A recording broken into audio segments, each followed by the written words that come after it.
Wonderful. I see my little spike in the feed, and now we're back to being dirty, filthy onliners. Yeah, but that might have been one of our best claps. I felt like that was synchronized right out of the gate. Someone was delayed by like half a second. I think it was you, Jason. It might have been me. I didn't clap on clap. I clapped a little bit after Chad said clap. But Jason is on the highest ping, so yeah, that's probably it. I have 100. I have 125 ping if matchmaking is anything to go by. Well, I think that's thematic, considering how Liquid had to practice for Pro League, and Jason was Liquid's coach, so he's just staying in character. Do we have to start with Liquid? Can we? No. Can we start with Hunden to get us really in the? No.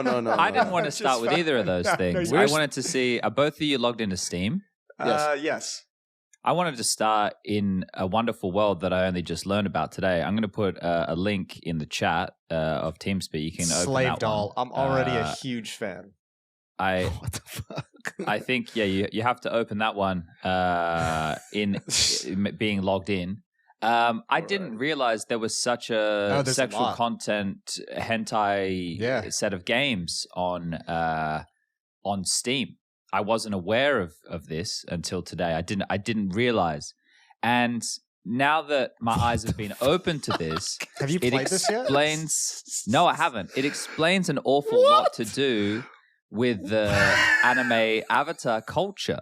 This is so intense, dude. This isn't even blurred out. This is just not at all. There. But obviously, you have to click the thing that says you're over 18 and whatnot, right? I can't believe this shit. This is right, on Steam? Yanko? Yeah, oh man. My God. And Bro, this is common. Why am I just straight up watching porn, Chad, in the middle of the day? Mate, they have this stuff on Nintendo Switch as well. Wait, are you telling me this is VR? There's probably VR. Okay. There's probably VR games. It's got 50 reviews and listen, it's Jason, very we all positive. know this is more down your lane. So. This was only released yesterday. This is some brand new adult content right here. Okay. How did you find this, Chad? Or did Rush send it to you? Rush send it to you.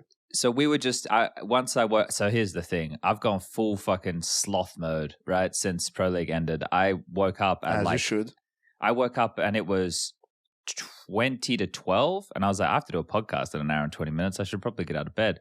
And I jumped on the PC. I haven't showered or anything because that's how much of a filthy animal I am. Sure. And I jumped on the PC and I was talking to Rush, and I was like, man, we need like a new game to play. I'm like, I know we got CS2, but I can only do so much fucking Dust 2, man.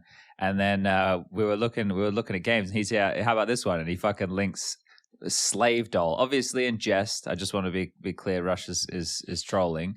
But once he showed me this and then explained that there is much more of the content like this on Steam, my whole day was never going to be the same.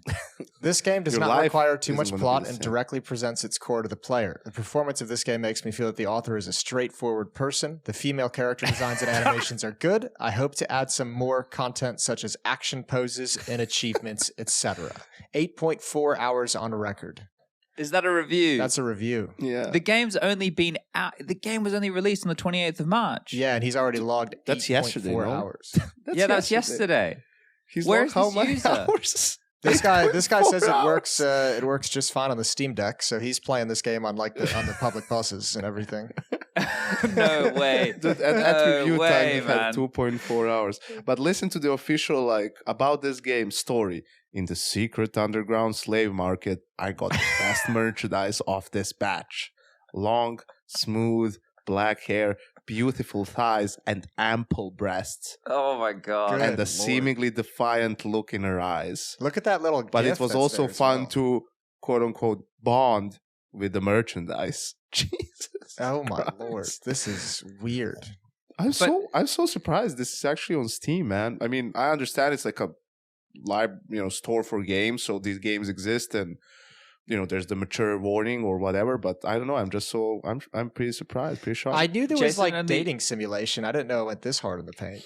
Yeah, this is wild. And Jason, you didn't read the second review, which is this game is about sexing the girl. It's got endings, choice based. Life is Strange has nothing on this game. Pros, expressions, ejaculation ×4, fluid animations. Cons, slightly slightly traumatizing. You should play it. What the fuck? Oh my lord. Well, I guess next episode we should just do a playthrough. Maybe that's the evolution of the podcast. Maybe we just do playthroughs of new Steam games.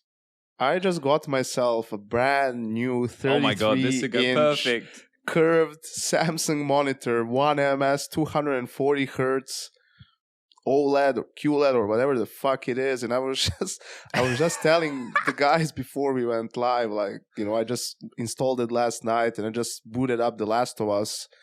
And it's so good. It's such an immersive experience.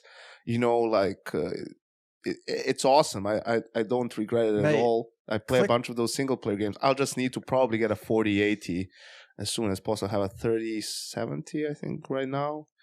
But yeah. Click on the fucking franchise for this game, like the developer for there's like all games, simulation games, and there's Play Meow Games franchise. They've got about 100 of games like this. I'm just looking at it now. I see Life with a College Girl. Elf Sex Farm. Okay. It says great. Okay, so now Steam is asking my preferences right now if I'm okay with seeing content like this. Are you okay with seeing products that contain frequent violence? Moving in with my stepsister. I think I'm adult, yeah. This is MILF so conditioning. weird. The impregnation of the elves. Conquest of the arrogant fairies by impregnation. What the fuck is going on? The witches' sexual Oh my god, insane. Chad. Oh my god, Chad. Listen to this. There's a game. Its name is... There's a name. Its name is Hobgob. Please save me. Wow, no. It's so similar to your Hobnob thing with Hobbit. We can never call Hobnob again. You can't. You just can't. I should have opened this in incognito mode, dude. What do you mean, man? It's now Valve see your preferences now, mate. They see it's just really changed my perception of anime profile pictures now, though. They might actually take away our Source 2 access after they see us browsing this stuff. The fact that we brought light to this. Holy whore Emily. What? Dream Hacker. There's a theme for a DreamHack tournament. I mean, it's probably, you know, if you had a stand with this shit, the DreamHack Japan, I'm sure it would be pretty popular. You know, if you develop a game, if you create a game like this, you should be required to upload like a selfie to the page, just so that everyone can see what you look like. Why are you fucking hating on people, Jason? Why are you judging, man? What do you mean? We're all judging everything we've got on the screen right now. Let's not lie.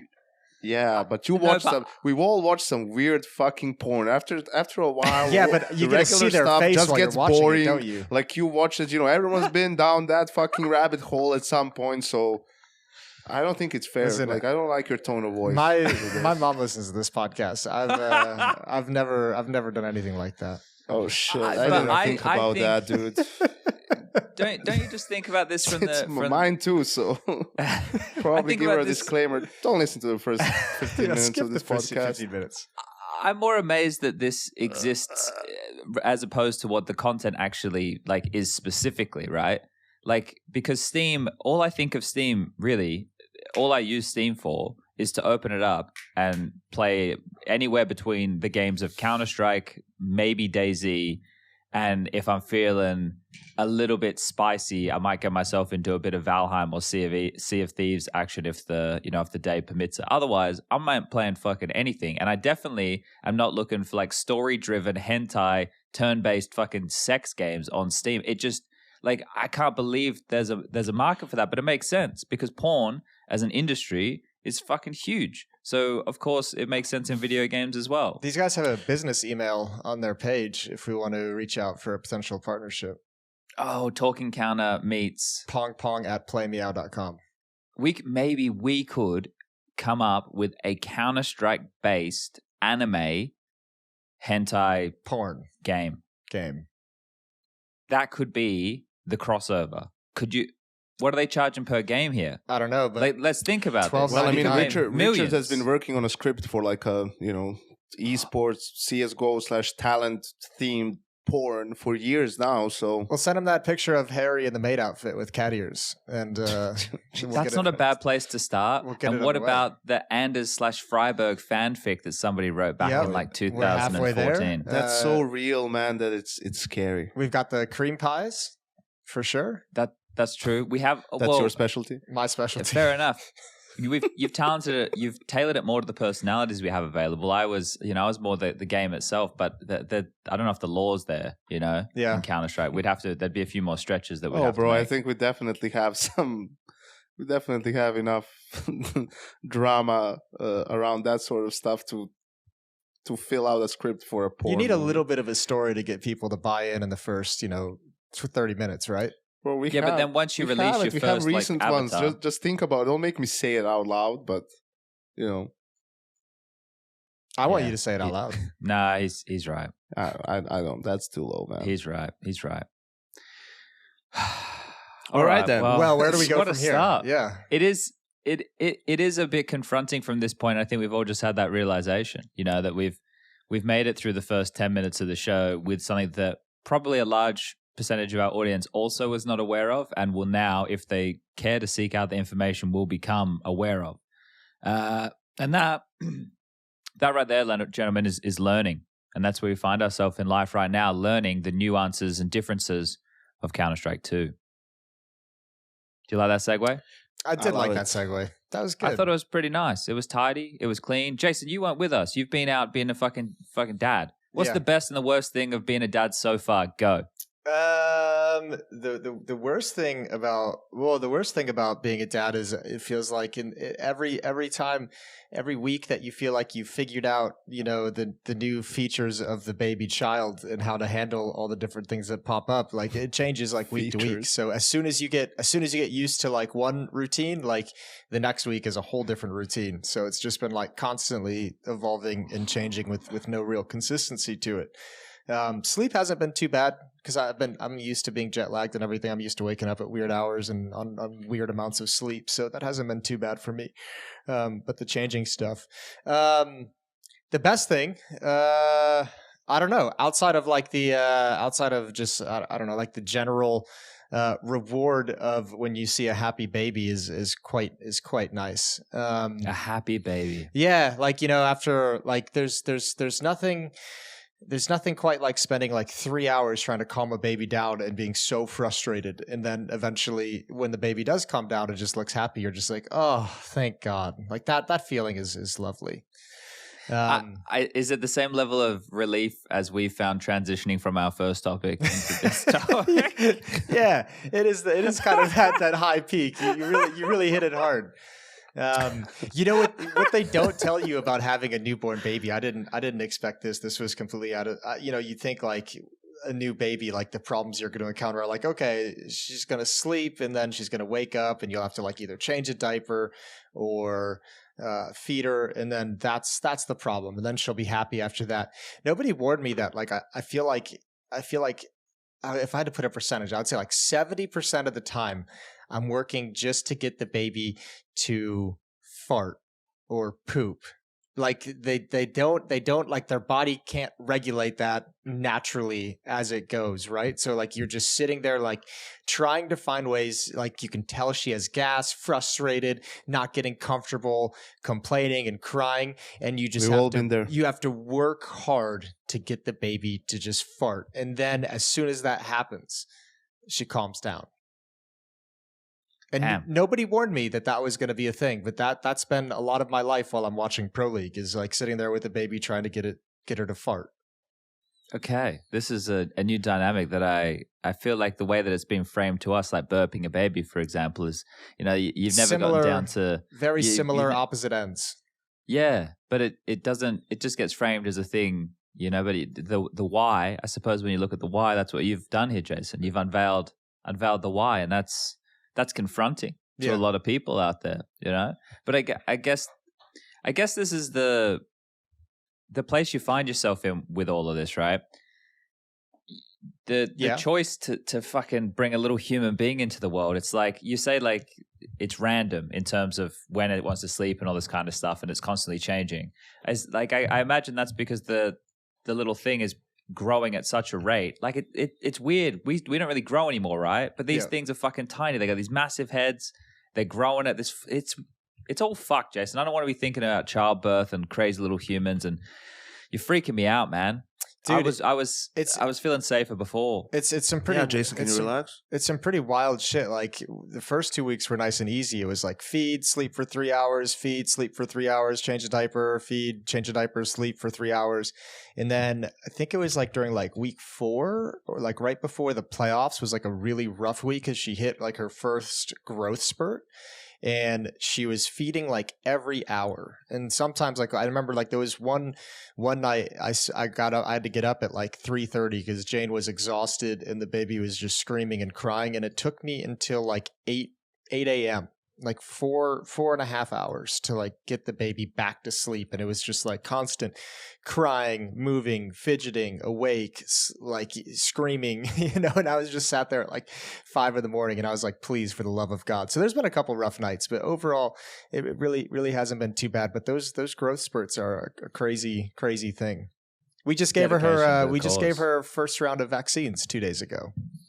We had to go and she had to get three vaccine shots. So that was a day. There's so many things, man. You just have to be so adult. I know. I told a story of I didn't wake up until almost 12 o'clock in the day, and you're talking about it's permanent. You can't turn it off. You know, you can't go. I don't want to do this right now. Yeah, you don't really have a choice. Not in the mood. Whatever it might be, you don't really get that option. It's more just splitting. It's harder on the mother for sure though. Like I feel like as the father in this situation, I'm kind of just in like a support role, you know, like I'm the support player that's just like you're flashing. Whatever, yeah, exactly. I'm hanging back and I'm just like whatever you need, I got it. Like you tell me what you tap me in whenever you need. She's the one that's got to do all the breastfeeding, like during those like little cluster feeds of every hour. And it's just like, you know, from like midnight to 5 a.m. up like 3 or 4 separate times across a 5-hour span to like breastfeed. And I'm just like, you know, I'll take a feed if you want to sleep for if you want to get 2 hours in a row, I'm here. So you're just kind of hanging back. Fuck. Yeah. Yanko, you having kids? Not yet. It sounds like a lot. Everyone's having kids though, man. But yeah, they are. But you know, everyone has their own timeline. I personally, I'm a little bit scared of it. You know, like not fucking it up and doing a good job. I don't have that. And I know Jason didn't have this either, so he's like a motivation for me. You know how some people are when you have like a nephew or someone, you know, your friends have a kid, and you just have some people who are. When kids are, you know, whatever, 2, 3, 4, and they're very good with them, you know, they're playing around with them. They have this natural sort of feeling for it, an instinct, right? And I don't really have that, but I don't think that necessarily means, you know, I suck at it or would suck at it, right? But it's just you express some things a little bit differently, right? So I think it's just a matter of when you feel ready for it, you know, when the time is right for you. Like that can be now, it can be in a year, it can be in 5 years, you know, it can be never even, and that's okay. But having that sort of understanding, like if you think about it that way, then it's a lot less stressful, right? Daunting. Yeah. I guess that's the thing. It's like also making that choice to be responsible for another human being. Like that's a part of it, because like I said, you do have all these new fucking things that you just have to do, whereas like if you're just looking after yourself, you don't really have to do a lot of things. Yeah, but I mean, Chad, you know, you're already responsible for more human beings in a different way, you know, or responsible for things like responsibility. Sure, of course, a child is a lot different than some of the other things, but you know, look at what we just did for 5 weeks, right? I mean, everyone was, of course, contributing, and you two guys were the ones who were like really pushing for the idea beforehand, probably the most. And Jason wasn't there the whole time, but you know, when he was there, and I think you were just the ones who were constantly on it, right? And you, Chad, took up a lot of responsibility for the show, and you know, how things are going to run, and you know, what people should do what, not in a sense that you were ordering people what to do, but just realizing, you know, what are different people's strengths and letting them shine, and all of us trying to get the players as involved as much as we can, right? So I think a lot of it is, are you a responsible person in general? You know, so if you aren't, then you're gonna have problems probably in a lot of areas of your life at some point.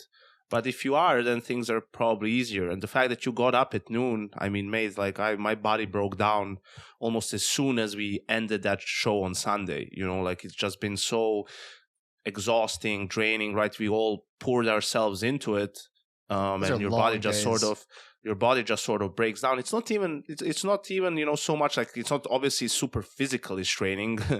I mean, even when there's long days, it's like mentally straining, right? Because you're trying to be funny all the time, you know, like we're entertaining in some ways, and that can be difficult at times. And when you do that for days and days, and then when you're not working, you're trying to think of, what do we do tomorrow? What's the next thing that we can come up with? What's the next funny game that we could do that could keep people entertained in between the matches, and so on and so on. And of course, after 5 weeks of that, it's normal that you just want 5 days to do nothing, you know, just sleep for however much you want to sleep, get up, play games, or do whatever it is, you know, that you feel like doing, and not really do any serious work or deal with some, you know, matters like chores and whatever it is, right? That's perfectly fine. That doesn't make you a sloth or anything. That just makes you human, normal person. Yeah, that show would be fucking, I mean, we know it was already. That was an easy show in the previous format when we were just doing like the standard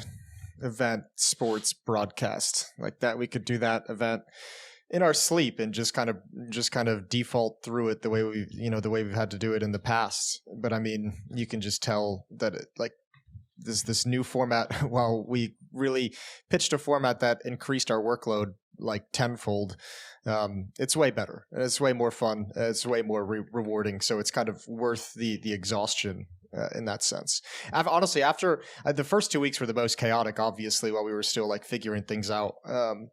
But I was sat there after 2 weeks and I was just like, man, 3 extra weeks of this for these guys, they're going to all be just burnt the fuck out by the end of the season. Like someone's going to just collapse.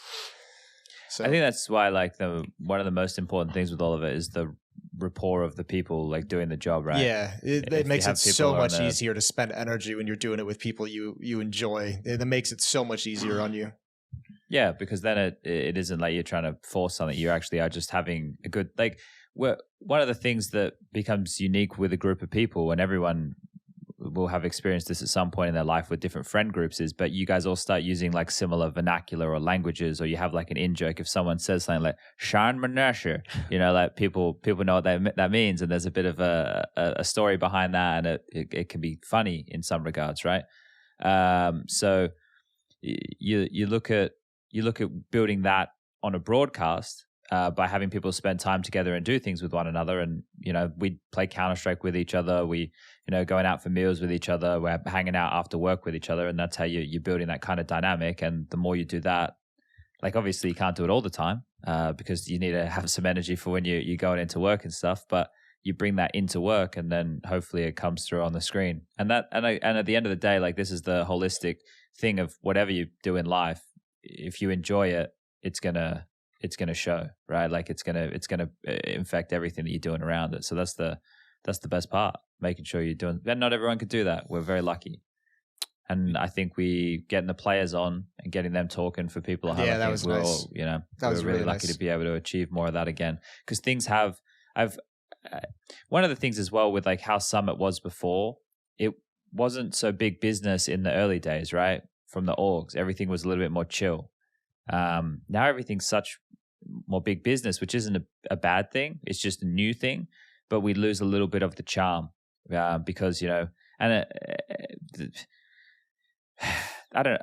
I know what you mean. Some teams, you know, don't want to have beer near them, right? Because it doesn't look professional, for example, or they think their sponsors won't like it. Some don't care. That's something that's okay. Or you find yourself in everyone was trying to win before, but everyone is really trying to fucking win now, if that makes sense. Yeah, like even outside of like the TOs, like the professionalism of player, like we've touched on it many times over the years in these conversations. Like in the early days of like 2014 to like I'd say like 17 or 18. I think 18 and 19 is when I really started to notice it, but probably deep into 18, like we'd be hanging out with players at the bar after their games before they had a match like the next day. Like they'd be down there, having some drinks with us until 2 a.m. And nowadays, man, it is so rare, I feel like, to like find some players at the bar the day before their match, which is a good thing, obviously, in the sense of competitive. But everything's kind of shifted to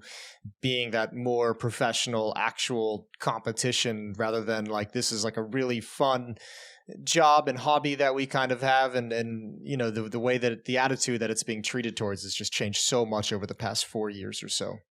I think even if sorry, I could go for it. I mean, even if you do see them at the bar having a drink, it's going to be a drink or two just to sort of wind down after a long day, of games or practice or whatever it is, and it won't be until 2 a.m. either, which is fine. I also agree that it's a good thing, but I also wanted to add to what you said, Chad, about just the broadcast. And I think one of the things as well is you look at the tournaments and the circuit and everything, and we are one of the, and I don't mean this like in a cocky way or anything like that, but we are one of the constants if you look at whether it's just ESL tournaments or whatever. So different teams are the best, different teams win tournament, different players are, hot at the moment and everything. But if we're there throughout, that allows us to bring an extra level of entertainment, right? Because if you're following the tournaments, then you're seeing us all the time. And if we have room to joke around a little bit and showcase our personality, then, for some of the viewers, that can be entertaining too, right? Like in a similar way, like some of those other sports broadcasts are entertaining. And yes, of course, you're there for the games, but you might be entertained as well by the stuff that happens in between the games or outside of the games, because it's people that now you are used to seeing, and maybe you enjoy the way they interact with each other and how they, do the segments and all of that stuff. So I think that allows us to make a better show, not just at Pro League, but maybe other tournaments too, right? Because, I mean, when you look at it, you and Alex are going to be at like an ESL tournament, Trace, myself, Maniac most likely, if he's not overworked, different guys, whether it's Harry, Hugo, Jason, some of the same people are up. And I think it was also awesome to get to meet some of the other talent a little bit better, right? Because it's different when you do a Cologne or Katowice and, let's say Harry and Hugo are there doing something, but at those tournaments, you don't have as much time to like hang out potentially, or, they're a little bit more serious and whatever, right? But this was like probably the first time I really got to hang out with those two guys and get to know them a little bit better. It was really cool. It was really fun. I loved doing the tri-casts with them. That was great. Also, for example, I think someone like Freya, I love Freya and how she, hosts and all that stuff. But I always thought, once I got to know her a little bit, she has so much more personality than she shows potentially on broadcasts, right? Like whether it's blast tournaments or, some of the recent ESL ones. So here at Pro League, she got an opportunity as well to showcase a little bit more of her personality. I mean, I had no idea. I was so shocked when she started bashing the phone with a golf club. I had no idea that was going to happen, but it was so funny. That's also the most resilient phone, plastic phone. It just wouldn't break, would it? Yeah, and she was giving it her all. But yeah, so a lot of that stuff was really fun. Seeing how Harry or Hugo, come up with some of the skits or the scripts for that stuff. It was pretty cool, like the whole thing, being around and meeting some new people, and working with them, like Lucy or Jackie. There was a lot of interesting things going around. Yeah, a few bits and bobs, you might say, Jason. But I also, in the end, I think we didn't take the piss out of the games. I mean, when it came to the more important games and big games, I think it's also a good way to just in a little bit more of a chill environment, break down games and talk about CS, especially when we had players around. Yeah. Yeah, well, with the players on the thing on the cast, obviously the players same as anybody, right? Some people are going to offer things up more organically. Some people you're going to have to converse with a little bit more to get more out of them. But that's a pretty common thing in a lot of environments like that. We know that, but getting to talk to some of the ones who are really good at articulating themselves, like Cadian, for example, is someone who even gets the flow of commentary. Like when he joined me and Alex, he was like, yeah, like I could like keep saying stuff, but I can see when a moment's coming. So make sure that there's room for like you guys to ramp into it and cast the moment. And that right there is like, see, he's being very perceptive of something that we do here. Like he's understanding that there's more than just going up there and just opening your mouth, right? Yeah. And that's really cool because like that shows that Cadian has some respect for what we do, and what we do is all about having respect for the players and everything they do in the server, right? Because at the end of the day, the way that the game's gotten to now, and the reason that they're not at the bars until 2 a.m. in the morning is because the level of concentration required now in Counter-Strike is fucking nuts. It's insane. It has and it's not, the concentration is one thing, but I say that and people go, yeah, okay, they have to think about playing. No, but it's the intensity of that concentration. Like you have to be so laser focused in this game when you're jiggle peeking every fucking corner or jumping for info or reacting off of your teammate calling there's 2B so you can rotate quickly or some shit, right? Like your brain is having to fire 1,000,000 times a minute in a 1:55 time frame with all these different fucking variables of what you and your teammates could do. And the one variable that you're hoping to be able to control is at least the repetition and the theory that you've gone through with your teammates of how you want to approach every fucking situation up against the demos of the other team and how they solve the puzzle and trying to find the fucking gaps and the headshots. And it's fucked, man. It's a hard game. Counter-Strike's the thing. I just got hyped. And that's not even focusing on the concentration and focus you need like leading into the game. Like when you hear, I forget which player, it might have been Cadian. I forget which player it was during a cast who even mentioned kind of like, you notice where certain players, like their tendencies to like take a shortcut on clearing an angle or clearing a corner. Oh, this guy doesn't fully clear this right angle when he enters into this part of the map. So, maybe once or twice I can throw this angle in and see if it actually gives me something, because that's a weak spot in his protocols as he does this kind of a play. So it's not just the focus in the game, which is insane, but also the focus, the night before or the morning of, where you have to spend an hour and a half or 2 hours watching YouTube VODs or watching some demos to like grab that tendency just to give yourself what might be an edge in a situation. I mean, and then you think they're playing a match a day for like 5 days straight, more than likely, and then they have the playoffs and it's all best of threes and you have to do it for 2 to 3 maps per series. And yeah, just the amount of time and energy these guys have to expend at these tournaments is mental these days. Literally. Yeah, I didn't mean to do that, but it worked out well. So that was nice. Yeah, that was nice. That was nice. All right. Also, where were we? FaZe won. They did win. That's done. They did win. They did complete the Grand Slam, and you could tell, man, it really was on almost everyone. I mean, ropz, he started crying. He also said he never did that. Karrigan, you could see how much pressure was on his shoulders almost every single round, and so on. And I like what Duncan tweeted out. Something along the lines of, I'm paraphrasing, winning a major is the best like tournament, best feeling to win, like best tournament to win in the Counter-Strike circuit, but winning the Intel Grand Slam on LAN is the most difficult one, like the most difficult accomplishment. And I think that's true, right? And I think FaZe was also aware of it, had it in the back of their heads, like they got to 3 so quickly, and now all of a sudden, well, there's only a couple opportunities left. Are we going to be able to do it? Will we complete it? Will we not? And it's just such a massive accomplishment. And yeah, it was very obvious, how much it meant to them. It really would have ramped up though in the next event if they hadn't won this one, about the Grand Slam maybe like mentally being a crux for them, right? Even if that wasn't necessarily the case on why they weren't winning, maybe they just weren't playing as good, but it would have built in as like a bigger narrative at that point, right? Because you consider like some of the mental hurdles that FaZe, like especially Karrigan, has had in the past of in like big matches, then you extrapolate that to like potentially being able to close something like the Intel Grand Slam.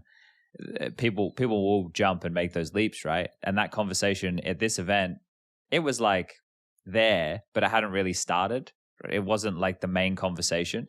But that, I think, I don't know. I spoke about this when we were doing the broadcast, but like I had my like elite level teams of FaZe, G2, and Heroic, right? Those are the three like teams who I think are playing the meta at the moment of Counter-Strike to be able to win on a more consistent basis or be competitive on a more consistent basis. And to see FaZe do it at this event with all the pieces functioning as they can, like you heard how many more strats they had. Like Rain saying he's never had so many strats, and ropz saying he has so many more moves now, and like they really put in what was required. Like they weren't. I'm not saying they were coasting before, but when you're like the best team in the world and everybody's fucking watching you, and everything you do is under the microscope, like you need to find the inspiration to constantly be adding things and tweaking things, and especially like from your own playbook to the overall macro of how the team's going to approach the game. So it's clear they found that surge of energy required to be able to do that now, and it's quite a good time to do that as well, because we go into the RMRs where they need to qualify for the major, right? Yeah, I was going to say which they weren't even like thinking about. Someone asked them, they're like, we didn't even like think about the major. We were just so focused on Grand Slam. And I mean, also just in today's Counter-Strike, again, it's like coasting isn't the right word, but it's almost like you have to find space in the calendar to be able to actually sit down and come up with some new things. So there probably are going to be some stretches where it feels like you're coasting because you don't have the time to come up with something new necessarily, or you don't want to go into a certain event with like things you've barely tested or you've barely been able to kind of theory craft with the team. So you need to find some kind of a gap where you have maybe 2 weeks off to really sit down with the team and be like, all right, let's everyone come up with like 3 new moves or 4 new moves. But that's what you're saying is where I think we're at with the top teams, right? Is the sense that their base now has to be so strong that they should rarely have to return and refresh the basics of the base. Now it's just about layering on top of that, and layering on top of that specifically, like what you were talking about with like clearing angles before, like it's layering these moves that work specifically or are tailored to, or it's like what Na'Vi were doing to bully. It's a small example in 0-0 Nation, but this is the reason it's a good example, is because 0-0 Nation would be a team who would have more set patterns. They're not challenged, right? Like in the sense that they need to constantly come up with new things. They're still refining what they currently do and trying to make their like standard way of approaching the game good. So they have smaller configurations. And next is a stand-in while Taco's out, right? Or he's the 5th while Taco's out, so he's new to the team. And they were just doing these nades through Monster that were blowing him up on overpass when he was jiggling the wood, like with the smoke in his hand, ready to smoke Monster. And he was getting exploited like that in the match. He died 2 times to the nade and the spam. And it's like these things in Counter-Strike now, if you can do that to get any edge against any opponent, like think about how important an opening kill through a smoke in Monster is on Overpass, a map where it's fucking difficult to get T-side rounds. That's huge. Like if you can ever find a way to manifest somewhat free openings like that in Counter-Strike at the moment, fucking hell. And then you have to do that as the top team for all these other opponents who are looking at you, coming at you. It's like, damn. It's gotten really intense, guys. Can we go back to how it was? Yeah. When you played against Titan on Mirage.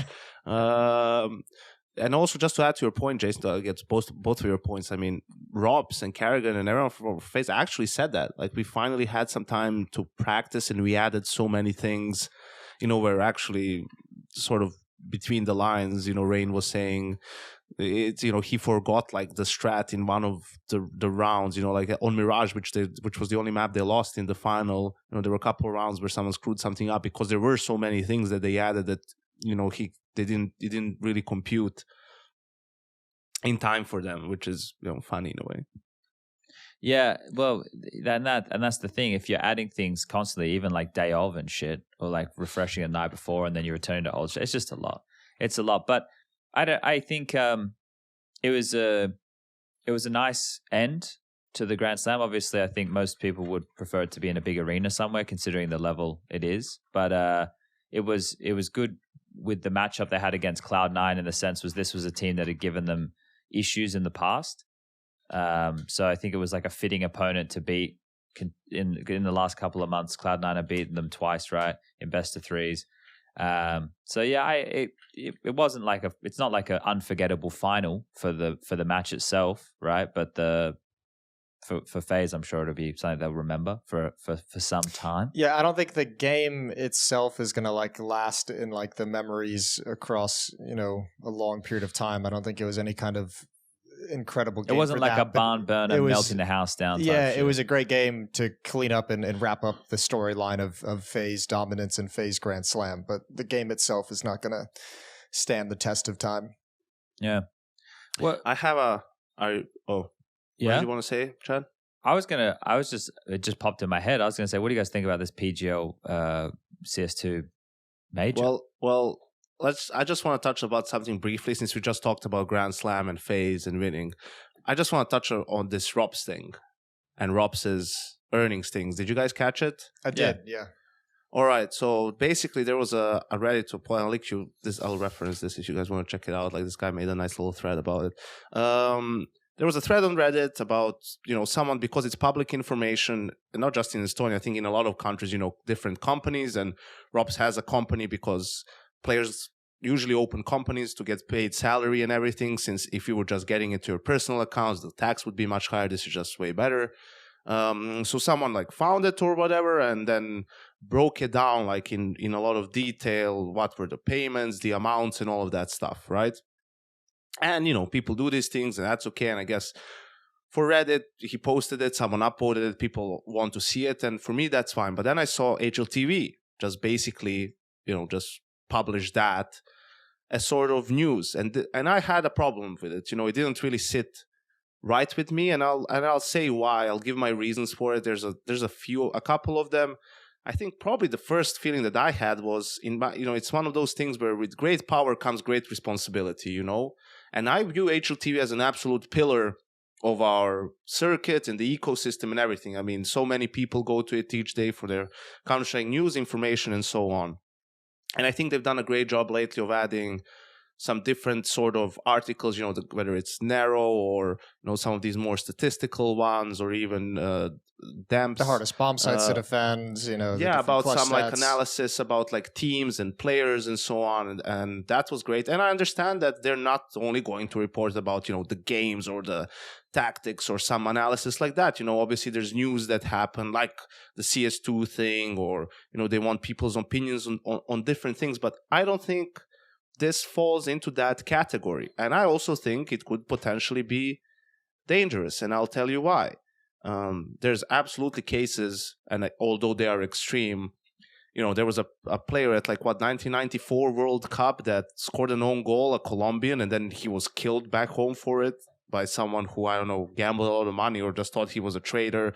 There's players in sports getting extorted a lot. So I think that, and I've experienced firsthand almost, when the wrong people hear about maybe how much money you're making, and you come from a maybe poor country, or, a country that a lot of people are struggling just to make their day to day, that puts some unnecessary spotlight on you. And that could be a problem. You could have people come knocking and say something just as simple as, hey, you want some, just security, when you're moving around or something like that, which is basically if you say no, then it's just all of a sudden something will happen to you where you will feel maybe I need security. And this is extreme examples. I don't know what Estonia is like. I know it's a small country. The Baltics, I imagine it's pretty safe. And, there's not a high degree of crime or anything like that. But I'm just trying to say that, if it were just his contract, and ropz signed a 3-year deal worth $1 million, that's all right. I mean, and there was a lot of people who replied to my tweet and were saying, what about sports and players' contracts? It's contracts are one thing. Earnings is a different thing. That's actually everything, sponsorship, sticker money, prize money, right? And I also think that's a lot of people replied pocket watching, and I wasn't really familiar with this term, so I had to Google it, right? But it's basically, I guess you guys know it. No, I don't know. What does it mean? I'm Googling it right now. A verb, an action in which an individual is monitoring or speculating an aspect of another person's life, usually done in jealousy or tied to some form or inferiority of self-consciousness. This can refer to many things. Oh, okay. I'm reading that right now. Some bad words about it. And, I sort of agree with that. It just seems like it's bad taste for someone like HLTV, and for people. And then this guy comes in, replies to my tweet. He quote tweets it. His name is Arnav Shukla. He's XL_CSGO on Twitter. He's a senior writer at esports, and he quoted it and said, "A few months ago, I was looking at various countries that have their financial records publicly available, ended up not pursuing the story out of respect for the player's privacy. I was quite surprised to see HLTV run the story with their usually player relation-oriented approach. A pretty, normal take. And then it's, I don't personally have a clear-cut bias against revealing player salaries, but I strongly believe that these details should not be revealed for a single player unless it's an entire league, revealing them collectively, for example, EPT. To all the people citing Henry G CSGO in the comments, and now also comes the second part of this, which is, again, really important for players' well-being, and says, you saw the level of hate those players got simply for making that amount of money, now he's going on. But like with access to internet as sports, all people, we should be very careful at giving people more ammunition, right? And just imagine, like, ropz is playing great now, and FaZe is playing great, and everyone's saying, like, good for him, he's making a lot of money, he's playing well, like, I'm happy for him. Sure, but imagine if he suddenly starts playing horribly, right? And that information is not necessarily public, but it's very popular now, where he said in the end, just because information is public doesn't mean it should be shared, right? 99.9% of CSGO fans will not be able to find those documents on their own without being told they're available. And even so, they wouldn't have understood what is in those documents unless someone really broke it down for them. So, you make 25K a month and had a 0.8 rating, right? We all know how much hate the C9 players were getting for their performance back then when Henry announced their contracts. Players get a lot of hate on everyday basis, man. There's people who gamble and that are very emotional about when they lose, and they obviously blame the players and the teams, everyone involved with the team. I know you, Jason, I was getting, you just get that thing and you ignore it because it's people on the internet and they can say what they want. But this is just, I feel like it added so much unnecessary attention to it, and I didn't like the fact that a lot of people, I don't want to say attacked me, but were really surprised what they had against it. They couldn't understand it, and I'd like to think that this explains it a little bit better. Just because information is public doesn't mean it necessarily needs to be shared in that way. If that interests you so much, then go, and do it yourself, find it. And again, someone did it and it was on Reddit, and that's just people individually doing what they want, and it's a public forum and people uploaded it and then it was visible, right? But for you as a news outlet, and especially one that's so, I don't want to say popular, I'm trying to think of a better word, but that's just, again, a pillar of our community. I just think that's, you should hold yourself up to a higher standard. It feels like a little bit like bottom feeding, if that's the correct term. I don't know. But yeah, I just think it's unnecessary for them, the amount of clicks that they will get, and they will get them because the audience is, there's young people there, and who, that's interesting information and all that. Just remember also, there's a difference between, we knew EG was getting paid well, right? And we would reference that in some of our criticism and in some of the conversations we had about them. But we never revealed how much exactly, and then you have someone like fucking Smuya who comes in, and can you imagine how much more hate guys like Cirque or whoever were getting from that point on compared to before, once you know the exact amount, because that's that when you really kind of put it together. So yeah, rant over. That was pretty much it, but I don't know what your guys' opinions are about it. I didn't have any huge issue with it. I don't think it needs to be an article. I don't think we'll see that become a mainstay from HLTV. I would say if it's going to be publicized like this, one, I would hope that it's just not copy pasting some random guy who posted it to Reddit. I would hope that there was some own independent research done by whoever wrote this from HLTV and whoever typed this up and decided to release it. And not just taking the Reddit stuff. I think the problem with it, if in the future, if this is going to be something that happens more consistently, it's I don't want to see just the amount of money. I want to see the breakdown, how much of it is salary, how much of it is a bonus for performing well, for being at a certain place in the ranking, how much of it is prize money. Those are the details that I think are more interesting than just giving a block of money. But I don't. Isn't it just to do with him returning his taxes? No, this is like this financial report has to do with like where he's getting paid, like how much money is coming from outside the EU, how much he's getting paid from within the EU. It's basically just the amount of money entering his bank account that he had to declare on his tax sheets. That's where the information comes from.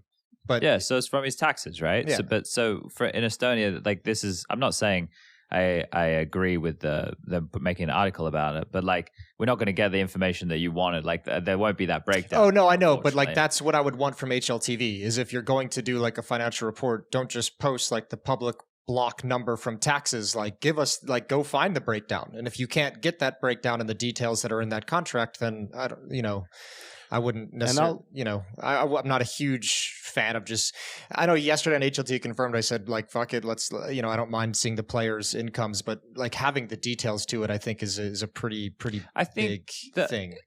So I haven't read it because I don't care. Like, also do it for more people. Don't just focus on one person, don't just be like, oh, ropz' shit is on Reddit. But this is it, right? So this is the thing. I didn't read it because to me, it's a tabloid thing. Yeah. Like to me, that's like TMZ type media stuff, right? Like I don't care. Like there's not any information in there that's going to blow my socks off. Like it's not that article. I don't give a fuck. It's just I didn't look at it on Reddit. I know, but exactly because you said that, do you think it belongs on? Do you think HLTV should be dealing with that? Like that should be something they publish? Like I don't see them as a tabloid outlet.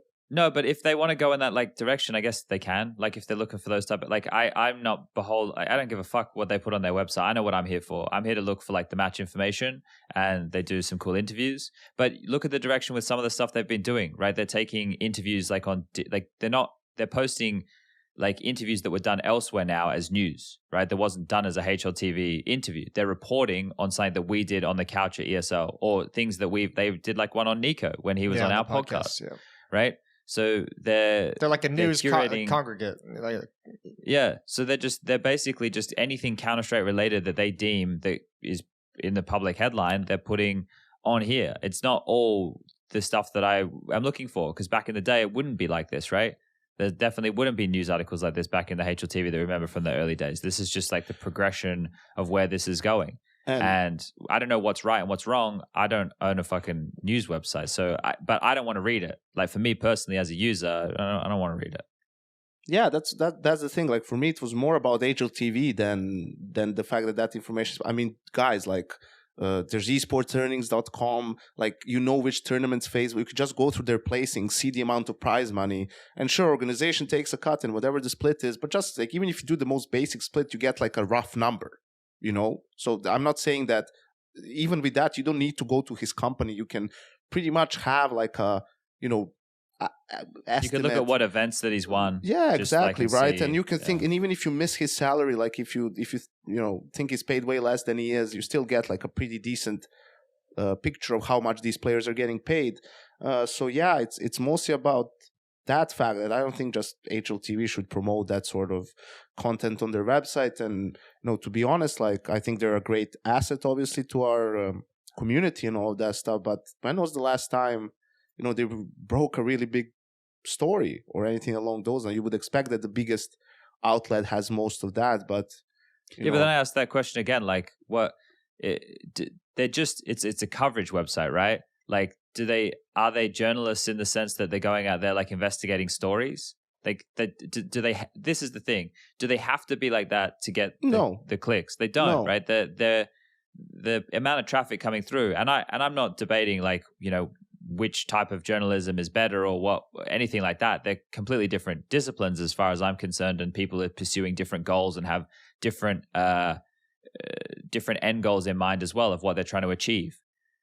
So like I like there's a lot of, this is the same place I found myself yesterday with like the Stewie and the fucking EG topics. This is why I didn't hang around to talk about them, is first of all, both of those entities have made it very clear that they don't want people talking about them, especially when it's through a negative lens, right? Stewie's made that clear on one of his streams when that note article I'd like to make it clear, like I don't want everyone to ever talk about me in a negative lens. I just want to put that out there in the world. No, but that's the thing, right? Like he's like, Stewie's sentiment was like, why are they even talking about me? Like, just fucking leave me alone, right? Fair enough. I fucking buy that, mate. That's all good. I get it. So why are we talking about him? And the same thing with the EG stuff. They don't want they don't want the good press. They don't want the bad press. Well, sorry, they don't want the bad press. There's no other press.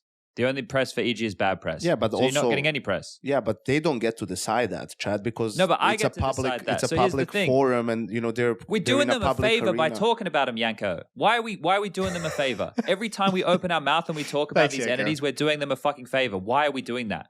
If they don't want to be spoken about, have your obscurity, have your lack of results. It's a competitive-driven fucking industry. The only thing that talks is results. So don't perform. That's okay. We won't fucking talk about you. I don't care. I care about the best Counter-Strike players and best Counter-Strike teams in the world. I don't care about any of the other fucking drivel. Like, who gives a fuck? Burn your money. I don't give a fuck. It's your money. Like, it just frustrates me that we waste so much airtime talking about these things that don't do anybody any good. Like, why? It's just, I can't be in these conversations. Like, okay, Stewie made a tweet saying he's coming back. Does everybody realize how competitive Counter-Strike is? There's no debating that he is a player with achievements. What is being debated right now is it's so fucking competitive that even the best North American teams aren't even close to consistently being like a top contender anymore. It's like there's no spots on teams. Like these things that if the news post was Stewie joins Liquid, holy shit, I'll talk about this because it's happening. It's manifested. But Stewie just being back means nothing. It's like me saying I'm coming back. What does it mean? It means nothing. Like what we just people want us to talk about this. They want us to speculate on nothing. It's like we're just playing mental gymnastics to talk about things that probably aren't going to exist. Well, Stewie's likely going to go play Valorant. I mean, the Stewie one is just kind of is kind of a weak conversation because he didn't even really announce that he's back. He's just kind of like I just put a nothing tweet onto the internet. I will grind if the situation arises, which is not like I'm coming back. It is more just like I don't know. I don't even know what it is. So I mean, to that point, yeah, I think you're right with the Stewie one for sure. I think the EG one is just a conversation that has to occur just because they're partner teams, and that's basically the only reason. It's not because they're good, and I understand the frustration to that, and I understand too. With the way they've been playing for so long, it's not even worth the conversation because there's nothing new. There's no step forward. There's not even really a step back because they've been at the same level. But yeah, it's. But now I get fucking because HLTV did a clickbait of me walking away from talking about the Stewie and the EG topic yesterday because it just does my head in, like even thinking about it. So and me doing what both of these entities want, which is not talk about them, now elicits responses from Stewie fucking fanboys calling me a baby. Right? Like because I don't want to talk about the person who doesn't want to be spoken about. What are we talking about here, you fucking daft cunts? Like what are we talking about here? Because they are delusional that they want him spoken about, but it's very clear that the person that they like doesn't want to be spoken about. What are we doing? How am I the one that's fucking insane? You're not insane. Like you're correct. There's just one important distinction, right? Is that yeah, you can talk about whatever the fuck you want to talk about or not want to talk about, but you have the right? You make that decision. EG doesn't get to make that decision. Like, that's a pretty important distinction. Like, they don't get to decide that people can't talk about it. They don't, Yanko, but right? I am more than confident that they do not understand the business well enough to know what a good decision is. All right, yeah, okay, but fuck them. That's their problem. It's not our problem. I am fucking them, right? And we don't need to talk about them because they are a team that hasn't achieved anything. So why would we bother like talking about them a lot? You know, exactly. The only reason for that is they gave us the ammo, Chad. I mean, a lot of it came from people calling out talent from that organization. Of course, we're going to defend our own. You wanted us to pay attention. Now we're paying attention, motherfucker. And you're the worst tier 1 team in the history of this game. In the amount of like money that's being spent and what you're achieving, you're by far the worst. There's your attention. And then they say they're getting bullied or whatever. I mean, they didn't say it. I'm paraphrasing here. But, you know, all of a sudden, now it's too much for them. Now stop paying attention. Okay, now you're going to get that too, right? And that's it. That's the whole part of it, you know? Like, I don't care about them. They're an irrelevant team, but they've sort of asked for it in a sense. Like, they were bussing so much, you know, about that one game and everything, and look where that led them to. And I agree that maybe we were like, you know, focusing on it a little bit too much, but I agree with you. Like and that's why I said this on the Pro League a couple of times. For all the grief we give and the attention we give to EG, why don't we talk more about a team like fucking Ants, dude? That with a much lower budget and, less appeal or whatever, smaller organization were able to build an incredibly competitive team from scratch. Like they had the Finnish lineup, right? That was really good. Final of a major, won a couple of tournaments, came from nowhere, and all that stuff. Then when that sort of dissipated, the lineup faded out, fizzled out, right? Then they went international and built a very competitive team. Like not maybe immediately, but after a few months. Then their best player, or one of the best players, was taken away from them. They had to make a couple of changes, change the way their approach to the game too.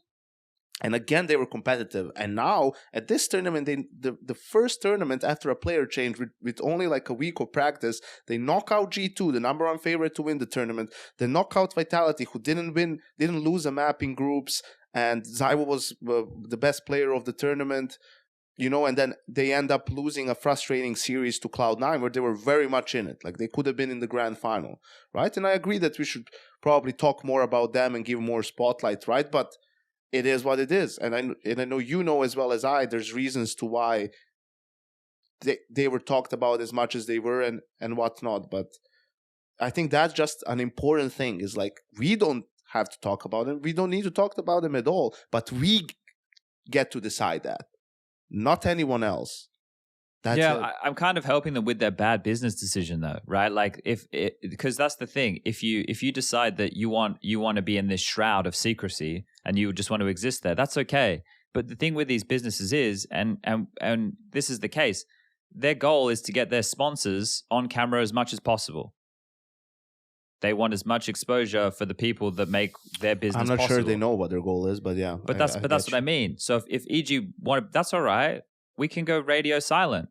You won't be on anything.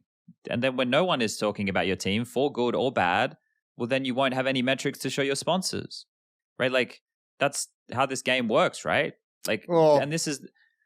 Yeah. Yeah? It's just, I mean, you're going down a weird path here, though, I think. Just because...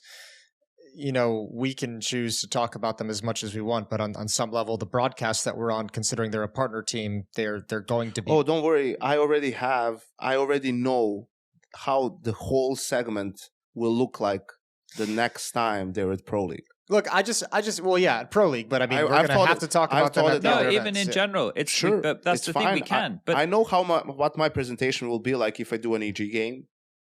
If it's at Rio or Dallas or wherever I'm going to talk about them. I know very well how I'm going to... And they're going to get what they want. And I will be professional and I will do my job, and that will be it. You won't see me making snarky comments or being coy or anything like that. We are fucking professionals, dude. We do this for a living. We don't have the liberty to take some whatever, like personal... or whatever it is, disagreements or vendettas. Something to take them, and vendettas to take them out on air. Like, what is that? We wouldn't be hired. We would be fired maybe on the spot. We wouldn't be hired for the next tournament. No one wants to jeopardize their fucking livelihood and career over some fucking team. That's so ludicrous to think that could ever happen. Look, boys, I want to take this in a new direction, because in our desire to not talk about EG, we've actually descended into going full circle and talking about EG. So they always win. I'm gonna pull us out of this spiral really quick, because there was some breaking news about 20 minutes ago while we've been having this conversation. SPUNJ to stand in for OG in the Blast Showdown quarterfinal. What amazing news this one is. Well, I mean, just trying to get us out of the fucking, the doldrums here. But yeah, he's taking the place of Dexter, who is out due to sickness. We were just making money right there, Jason. Fuck that, Jason. I have something more to your liking, Chad. I have something more to your fucking liking. Is it about Hanaros? No. Okay. All right. No. It's about the Hunden files. Oh, it's about that. It's about that. Why is he just sandbagged you like that? It's about that fucking thing because of a couple of things. First, you get a lot more detail in the fuckery that was being done by Astralis. Everyone knew what Hunden was fucking up and all of that stuff. That's known at this point. But the fact that Astralis was basically employing him while he was under contract and he was working with them and working towards them, that's ludicrous. And I double-checked, man.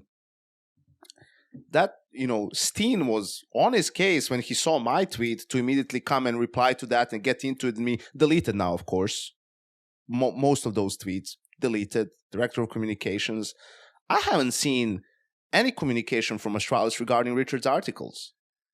Well, they're probably right now in damage control. Where it clearly states that they were in talks with a coach who was under contract with a different team, and they were engaging in like, you know, whatever it is, like hiring him already, or, you know, he was already starting to work for them because they knew they were going to hire him down the line, and so on and so forth. Well, that's the thing. So right now, so why are you so quiet now?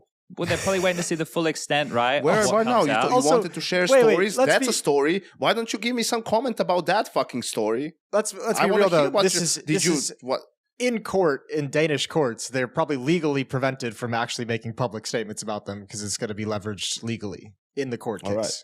Then I can't wait for the court case to be done to see what the possible comment is going to be about this. But me calling them shit, turning to shit, and that's one of the reasons why I did that. I didn't know the exact detail. You know, it's not like I knew what Richard published and that's why I wrote it.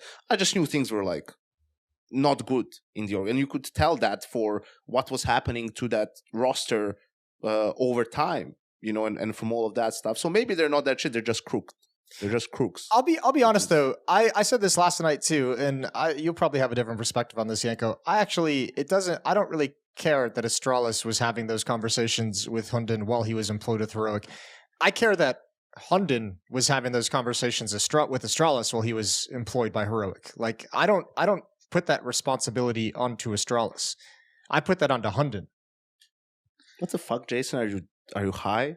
No, You're putting dead serious. So like on an organizational level, you don't think that's malpractice or shady or however the fuck you want to call it. You think that's good business? You think that's the way to do things? If you're trying to be like the best organization in the world or like win championships, like go and try to poach people who are under contract, like under the, how do you call, I don't know, like from the shadows or whatever. I mean, of course it's fine that you want to hire someone who's under contract and that person wants to leave. Like there's ways of doing those things. Like you do it above board. You go to the organization and say, hey, listen, it's this and this. And of course, like Hunden is a piece of shit. And I don't know why the fuck we were showing him so much on the broadcast. That fucking triggered me. But whatever. Because rage gets the clicks, Yanko. You know, look at what it's done to you. So it's like, you know, he can be a piece of shit, and of course you can't rely on him to do his contract, you know, properly, the end of it, and then once his contract is over, go to the other team, right? Obviously, he's a fucking piece of shit and didn't care about the Heroic players or the Heroic team and was already working for Astralis, pretty much from what we could tell from those articles by Richard, right? So... No, I mean, I don't care, like, you know, I definitely think it's wrong about him, like... You know, but you as an organization, it's not one person, it's an organization full of people. You're representing a brand. You need to hold yourself to a fucking higher standard. Yeah, which is the same thing. They don't. Same thing when we had the coaching bug. Almost the only team who immediately cut ties with the person who cheated was Mouse with Regin. Like they just fired him. Straight up. And Regin was a big part of Mouse's success, or at least a decent part. I don't know, right? Like they had Kerrigan as the in-game leader, but it looks like he had good impact on the team. And that's not easy, man. Like it's super competitive. You want to have results. Like it's cutthroat. It's your livelihood, but you know, you have to do what's right. And a lot of our other organizations, Heroic included, didn't even suspend the person. They just moved Hunden to analyst. That's what ENCE did with Twista initially, and then they parted ways with him later on. Like it can't be win at all costs, man. It cannot be. You can't like cheat and lie your way to wins. You know, it's unfair, and you can say, oh, life isn't fair. Well, there's a difference between life not being fair and someone cheating you out of things, right? Like you need to have some fucking principles in your life. What else how are you going to go through life? Okay, well, you take the battle of fighting for companies and businesses to have principles. You take that battle all day long. Well, I don't have the fucking energy for it because they're all shady. I don't want to take that back. I don't give a fuck about them, but it's like, you know, it's just one of those things that look for them. I care about my, you know, I don't want to make it sound like I know it's shady from Astralis, but I don't necessarily put the responsibility on informing Heroic that they're having these conversations on Astralis. And I don't know what's in the contracts that they have with like the Louvre agreement, but I would say if I'm in Hunden's position, like I would most certainly disclose that conversation to the organization I'm working for at that point. And if I wasn't comfortable disclosing that information, then I wouldn't have the fucking conversation until later on.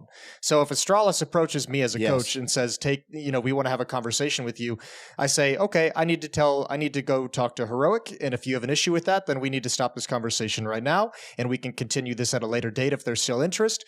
You handle it personally, but I don't in any way blame Astralis for approaching Hunden. I think it got very, very deep into the conversation where contracts are being passed back and forth.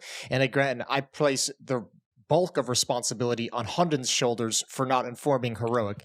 But I'm not going to sit here and blame Astralis. I see that as Astralis saying, here's this awesome resource that, smart guys, smart Counter-Strike, well, maybe not smart guy, but smart Counter-Strike mind. And we want that valuable resource in our camp. Let's go chase after it and let's go try and bring it over. And at the same time, it's also going to hurt a rival both in our region and both in professional Counter-Strike. I think all of that is fair game and fair strategy for Astralis. I place the bulk of responsibility on Hunden for letting those conversations get that deep without informing anyone at Heroic. And I even understand why he did it. I even understand, you go to Heroic and you say, hey, Astralis wants to have these conversations. I want to see where they go. Maybe they fire him on the spot and then it's awkward because he's got no leverage, he's got no position, and he can just be left out to dry. But that's the risk that you choose to take as an individual. And I don't fire him on the spot. Does your opinion on this change though, Jason, if, and this is purely speculation, if Astralis assisted him in decision-making to get the contract voided? You mean if they were advising him on ways to get fired or if they're which they were combing through the contract to find ways that he could get out of it? Yeah. Probably. Because I think that was also in the article from Richard that they were, Well, I know they a lawyer and trying to find ways. But we don't know. Unless it comes out in writing. What did it say in there that they were talking about trying to get him out of the contract? I mean, I don't want to speculate about the details of it, right? Which some of them are known. I'm just talking about the general thing, right? And I agree with you, Jason. That's a fair strategy from Astralis, but you can't fucking execute it like that. Of course, getting a coach that you believe is very good from one of your main competitors and also from the same country as you, that's fine, right? But the way you do it, the way you go about it matters. That's the difference between you and with what I'm talking about and you're talking about, right? You don't think it matters that much. I think it fucking matters more than anything else. I mean, it doesn't change any of my opinion because I never thought I've thought Astralis was a shady org for a long time. I expect shady things out of them. Low regard. Yeah, maybe that's my bar for There's Astralis. A lot of hardworking people there, Jason. How dare you? But it's the ethics, right? This is the bit that comes into conversation and question here, right? So whether or not it was illegal, that's something that I guess is being determined in the courts right now.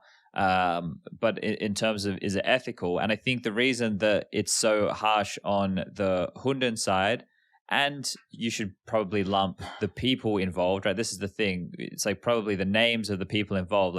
Maybe the greater Astralis organization didn't know this was going on. That is really here nor there, right? But the people who were in contact with Hunden from Astralis, right? The reason that it's bad on their side is because we're talking about a competition. And Jason, you're framing viewpoint from one angle of that, and it is a competition, so they're looking to bolster their chances of winning with this asset. Otherwise, in the competition, way we should be looking at it is this could create a bit of a conflict of interest here if he's signed already for Astralis and Heroic are playing Astralis in the future as well. Right? So what's going on there, right? That creates a weird situation that shouldn't be existing in the first place. Right, that's a scenario that we shouldn't even be able to theorize what would happen. Was this a movie? Where did I see this? Maybe it was a movie. No, Uncle Nadal's coach, right, was his uncle or something, right? Uncle Tony. Yeah. Was this a movie? Where did I watch this? Maybe I don't know. King Richard? I'm not sure. Yeah, it could have been. And then Williams sisters, you muppet. But then the guy was coaching someone else, and then when they were going to play against each other, Nadal and the other guy who was coaching, the Tony didn't coach either of them. I think he just sat impartial because he obviously wanted his nephew to win. Yeah, which is like bad because then he wasn't coaching the guy that he fucking signed up to be the coach for. So, there was that whole conversation. Anyway, I don't know how we got here. It feels like a light comedic break that we've just found right now. But yeah, I just think the ethics of it can be debated. But most people, and this is another thing from the last 48 hours that leaves a bad taste in the mouth, really. That's what this is for me. I mean, I don't think any of this has revealed anything. I mean, some of the details are obviously a little bit scummier, but it's revealed that he had a signed contract with Astralis. Was it signed or was it just there? It was signed on April 7th. On the 2nd, it was signed by both, 2nd of April 2021, signed by both Hunden and Astralis CEO. The first time they sent it to him, they sent him the first offer on 8th of March. Like early March, while he was still with Heroic. And it was all just waiting for the ESIC thing to be resolved before they like fully go through it. Yeah. And then there was like an Astralis insider towards the end of April that just sent information to Heroic that like, hey, they're in talks. It wasn't signed by Hunden. It wasn't signed at all, for what it's worth. Dude, on the 2nd of April, the Hello sign document appears to have been signed by Pedersen and Astralis CEO Anders Horslow. On the 7th of April, Casper Hvitt states that it's nice to have the contract signed. Oh, well, later on it says Astralis revised the contract and sent Hunden a new version on June 1st, at which point the Dane said he would hold back on signing until he's seen what Heroic had to offer.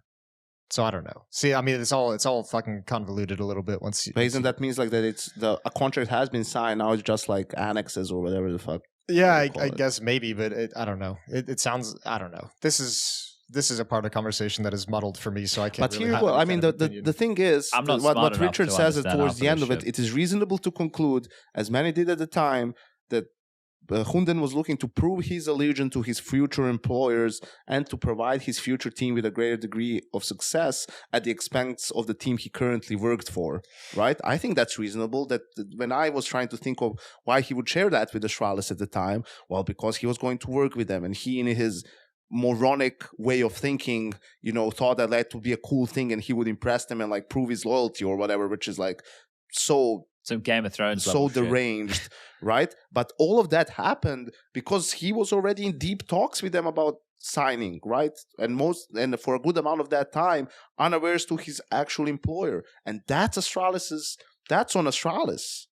Like, of course, let's say I am coaching FaZe, right? And I don't know, Liquid comes in and says, hey, they want to hire me potentially, right? Well, of course, someone would first ask me, am I even interested in it? Because if I just say flat out no, what's the point of them going to FaZe? But if they ask me and I think about it and I say, well, actually, yeah, I'd be open to the move, and then they have to go to FaZe and figure it out with FaZe. Or I will say to FaZe at that time, listen, these guys are interested. I'm thinking about it, talk it out, and then, things go on from there. Who knows what happens, right? That's a normal way of doing things. Like I'm not going to behind my team's back, current team, like sign a contract with the team that, what the fuck is that? What is that? That's so mental. Yeah. Yeah.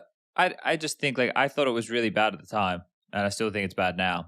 And this just kind of confirms the things that I kind of thought were bad at the time. The most egregious... I'm just going to say, my tweet at the time was more like how, the players could align themselves with Hunden at all, right? That have accomplished so much, But actually now, seeing this, how Astralis approached it too, those motherfuckers are a perfect fit for each other. So fuck them. I still feel a little bad for the actual players, but Hunden... Astralis is the perfect fucking orc for him, and he should stay there forever. I just feel bad for whichever player has to play under that banner. But this is why I wish we lived in a world like this. Is what I was talking about last night, Jason. We get fucking 3 majors a year. The majors have this amazing format, and we come up with the perfect way to lead into it in the second half of this year, and we have this new calendar space, and we work it all out and how everybody can get along, and then we'd be done. We get all these fucking partner contract bullshits that are restrictive and don't make any sense, and have bad teams playing at events and making events seem like a Mickey Mouse tournament, because now it's not just fucking the best teams in the world anymore playing against each other. We fucking light it all on fire, and we burn all that shit up, and everyone leaves their organization, and then it's just called Nafany's Anime fucking Friends, and the other team with it's called Carrigan's Boys, and everyone's just got their own fucking sticker and their own org, and they get their own support staff, and everybody is internal and covers it on their own because everyone's making so much fucking money because Valve had a couple of new things into the game. We got 3 majors a year. There's tournaments going on all the time. We don't need these cunts anymore, and we can fucking get rid of these partner agreement bullshits, which the more I think about it is actually an issue with the team orgs as opposed to the TOs. The TOs without the team orgs wouldn't be fucking doing this. Well, it started from the TOs, right? Because they wanted the best teams because there was way more competition. But nowadays, with how much the TOs have given to teams, and they see like actual some revenue streams coming from some of that things, that now the teams wanted to keep going. Where in reality, I mean, I pretty much agree with you. Like now, you don't really see a need for it. You know, I mean, you have Blast and ESL, probably the 2 main guys, and this is also important to know. Just because like a team would be available to attend your tournament doesn't mean they would do it. Like if, let's say, just a new competitor shows up out of nowhere, a new company that wants to make a CSGO tournament, well, you know, like you've never done anything before. Who are the people working there? How do you know it's going to run well? Like these big teams don't want to take that risk to go to an unknown, you know, TO. Like first they need to prove themselves probably with smaller tournaments and lower tier teams. And then people would say, aha, okay, so it seems like they know what they're doing. And, you know, next time they invite us, we might actually say yes. But this is a process. It takes time. And also you're competing against Blast and ESL, who's been making CSGO CS tournaments for like, you know, 20 plus years and now have a much bigger budget to work with. So, you know, it's going to be hard to compete with them, even if there were no lure agreement. Well, I think like it'd just be so hard to unravel the layer upon layer upon layer of legal contracts and agreements between all these different entities.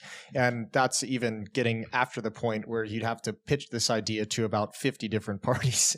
I mean, I agree it would be ideal. I think it's the best way to structure the scene, but I think it's near impossible to get there at this point without some kind of unprompted complete meltdown and breakdown in the scene that allows us to just start from scratch.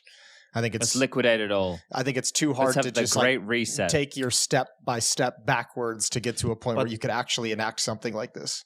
But Chad, so you're basically saying you'd like, I mean, you know, I know it's just hypothetical talk and everything, but you'd like to every team to be like OG in a sense of not like modern day like, OG, in but sense of like player owned, players started it, right? Like yes. They, you know, original OG as opposed to modern day OG. Yeah, I think it's going to head there. To be honest with you, I don't know if it's going to be anytime soon, but I think when you look at the rest of the gaming and esports industry, it's not these big orgs like the G2s.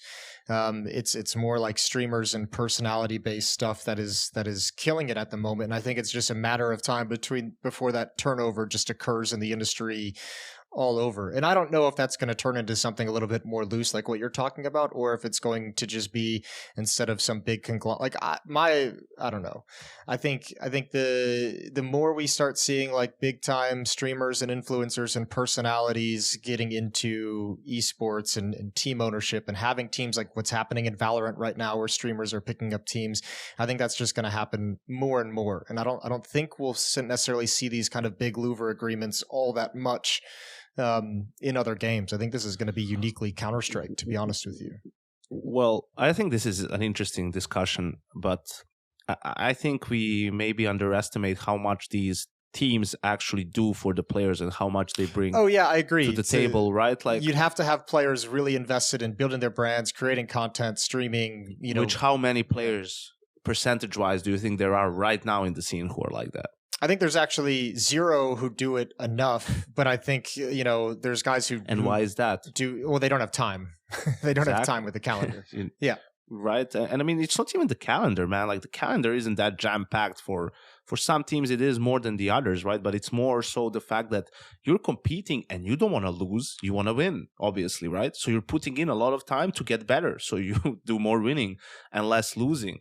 And having an org behind you allows you to only think on competing and not think about anything else. You're getting salaried, flights, hotels, boot camps, everything's being organized for you. You don't need to book shit or do any of those chores. Sometimes you have to do some media for the team, right?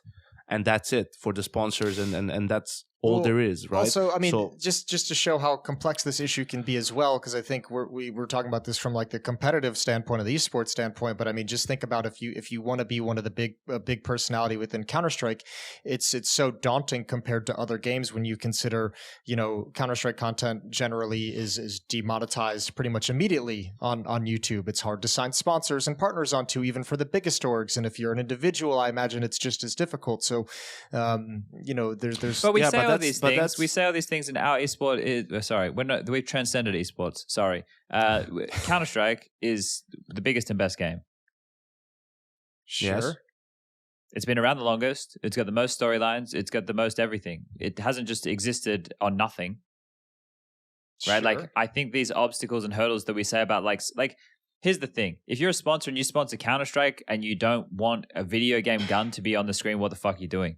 Why are you in the space? Because you want our audience, but you're too. Don't say that. Boomer. There's a lot of sponsors that put money into the Counter-Strike scene that are that way. So let's not go to that hardcore but place. It's true though. You want our audience, but you're too boomer to actually get on board with what the actual thing is.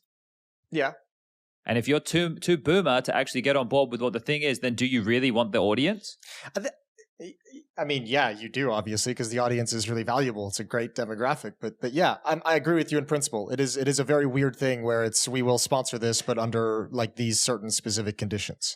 Yeah, and this is why the advertisers get to, in a way, control things. But my point at the end of the day is with these people who are trying to advertise on the platform, this is what makes CSGO or Counter-Strike its own kind of thing, is because, well, Valve just run these events, right?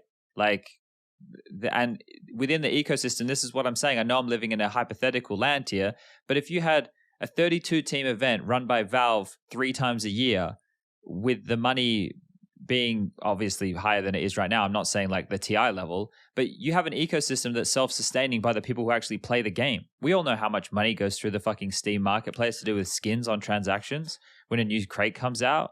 When a new thing, like people buying, like there's so much money, right? They're just printing money. They have a machine. I think it's billions of dollars a month from what I saw last.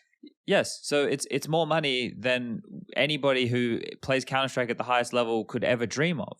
So, all I'm saying is, like, we're in this situation. All right, Chad, but wait, there's an important thing to talk about here. So for 32 teams, and not all of them will get paid a lot of money.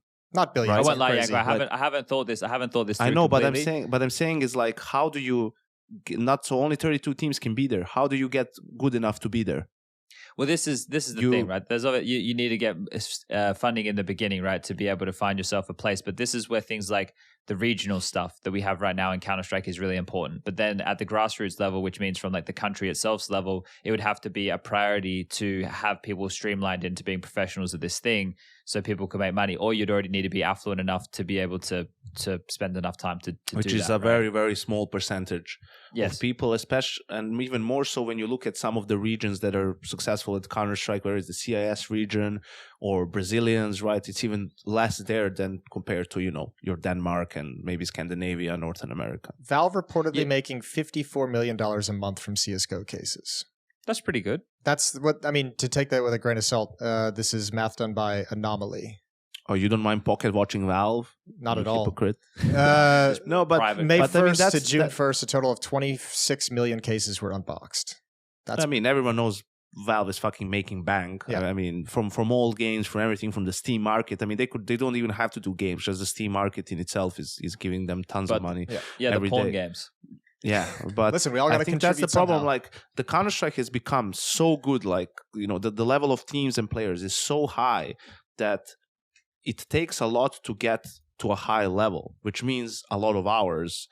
And how are you going to put, so many hours? Prioritize it? Yeah, right. Like, how can you prioritize it then if you're not getting something in return, even without results, right? Which someone I'm sure will say, "Oh, you hypocrite!" But when NA people wanted salaries but it's proportional. Like, you can't just, I'm gonna pick up CS now and start playing with some guys. Give me 5,000 a month. Like, you have to first prove it a little bit that you have what it takes, and do grind it out and do manage multiple things at the same time, like school. And because when you first start out, you're young, whether you're in high school, you're still in high school, then even if you go to university at the same time, you want to fucking play a video game for a living, yeah, some sacrifices need to be made. Like it's a really cool thing to be able to have as your job, and if you don't like it, then don't do it. Do something else. There's plenty of other things that you can do.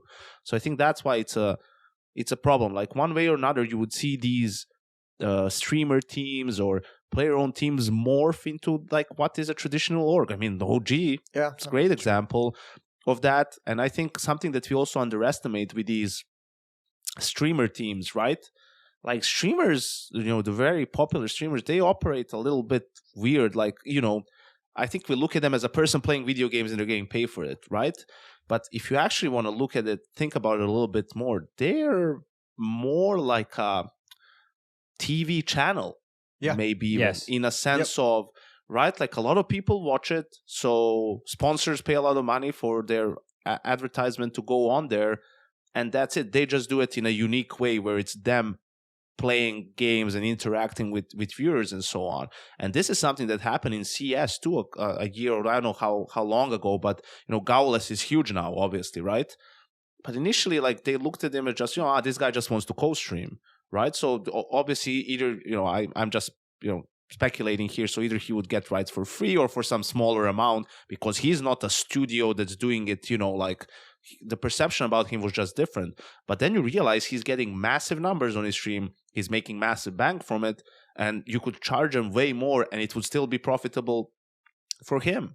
So then that's what started happening. And I'm sure that, Riot and Valorant, like, that's part of marketing for them, co-streaming and getting these names in, like, to raise the hype. And, that's just marketing, and they have a budget for marketing, and that's how it works. But if these streamers also end up, like, building teams and doing all this wild shit and everything, I mean, then they'll start actually not paying them to come stream games, but actually charging them to have a right to stream it. Wait. What? Yeah. So at this point, at the start of some, you pay whatever. You pay Shroud $200K to stream your game at the start of it, right? So you generate hype for it. Like you pay him for that service. And, let's say that was what happened in Valorant for a little while. Like they were either paying some of these streamers to stream Valorant at the start, or, they were just being able to co-stream these tournaments where Riot has all the expenses of running the tournament. They just have the expense of their time that's being focused on this tournament, but they get a lot of viewers and they're still making money from it on Riot's expense. So if all of a sudden you see them make teams and be way more involved in the circuit and everything, Riot might come in and say, hey, listen, actually, if you want to co-stream this tournament, you'll have to pay as much as, whoever has the broadcast rights in a different language or something, and that might influence their income, right? I think that only works in a Riot Valorant ecosystem where Riot gets to control that content. I don't think that would work necessarily in the Counter-Strike side of things. I know what you right. Because I know what you mean, but I think Counter-Strike, with especially as much Counter-Strike as we have, I don't think there's going to be anyone paying to co-stream a tournament. I think it's kind of a little bit reversed. Exactly. No, pretty much no one would do it, right? It wouldn't really make much sense when you can do so many other things and still keep making money. So, you might not. That's what I mean, basically where I was going for it is, I think it's a little bit maybe, whether it's naive to just look at like this streamer making a team and all of a sudden that's like something that everyone's going to do all the time. I think if that becomes a trend, you might see things get a little bit different for them as streamers. Like their conditions might change, I think the way I look at that kind of streamer side of things is where I'm watching some of the big streamers, like not only pick up some teams here and there and kind of diversify the kind of content they're putting out, but a lot of them now are building their own studios and their own the very, very big ones are having their own production studios and production Ludwig, right? They're running tournaments, dude, like they're so huge, like it's insane how big they are, right? So people won't treat them as individual streamers anymore. They'll treat them as a broadcasting company. But that's the crazy thing, though, right? Because we're going to see the evolution of this, aren't we? Like, we're going to see the evolution of those streamers, because they were made on their personality. But now what they're continuing, like, it's like Mr. Beast in a way, right? Like Mr. Beast's biggest burden is he needs to continue to come up with ideas, but he always has to kind of be the face of the thing, right? Maybe that's not a burden. Maybe he really likes doing that, but that right there is the thing that like a Ludwig video. Like Ludwig helped produce something XQC did, I think, right? I don't know if it was his company or whatever, but Ludwig wasn't on it, but XQC was on it. So they had another big like name streamer who exists in that universe of streamers.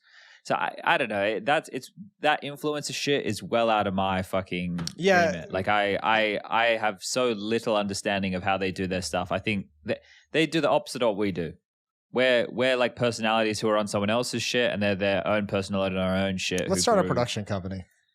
I don't know. I don't think I have the cojones as they do to do that shit, man. That's so like all the fucking power to them, man. Like, there's so many things I just don't want to have to learn about.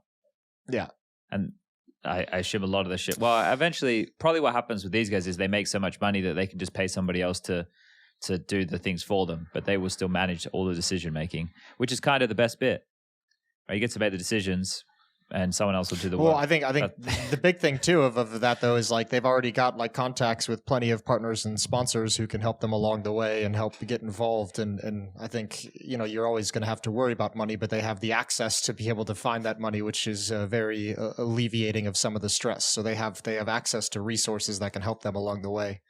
They're all Americans, Jason, with your giant sponsorship budgets. Yeah, hell yeah, baby. That's what I'm saying. Nice. We need to get the North American region back in action. Tap some of this money that's just being thrown around willy nilly. Not anymore. But I can't help it. They're not fragging, Jason. What do I need to? What do I have to say? I don't know. I can't make them shoot. I know. It's weird. It's if hard. I could, I would. Yeah, we're in like this chicken and egg limbo with the North American scene. I'm really hoping CS2 can be like a shot in the arm for the region. I'm trying to find. I'm having some conversations. I'm trying to find some ways to do it. It's not easy. That's why I want to do this World Cup. Like seriously, I think it would be great because if you built a team that was over there, because like now being nationalistic can be bad if people take it to its extreme, but to support your countrymen or your home nation, it's like an easy fan base, right? Like an easy exactly. There's a difference between nationalistic and patriotic, right? Like you can be patriotic and support. Yeah, there we are. That's true. Yeah, no, that's probably a nicer way to frame it. But like if we had something like that, like esports, and I don't like putting the two next to each other anymore, but I have to for this example. Esports is at a point now, it's at its largest point it's ever been, right? Like, because it's just always growing. Like the awareness of esports or the liking of different games, because there are more games that are becoming competitive, and thus people understand the space a little bit better. Video games now are more widely acceptable than they ever have been. It's second nature, especially during all the time of the pandemic, where I think video games may have even become an outlet for people who were never really into video games before. So the base of people who are being on a computer and using it either for watching, viewing, playing, whatever, being a part of the space has definitely grown. So the idea of doing like a World Cup for a game, I remember when it would be on like television back in Australia in the days when we would go to like a WCG or ESWC, it'd be like the World Cup of Counter-Strike video game, and you can see the team competing here. It's not like that anymore. Like people kind of, I know some of these daft like Channel 7 news in Australia, I'll name and shame all these fucking cunts. They all put it out there like they're still dealing with 70-year-old people, right? Like that's who they're making news for, I guess.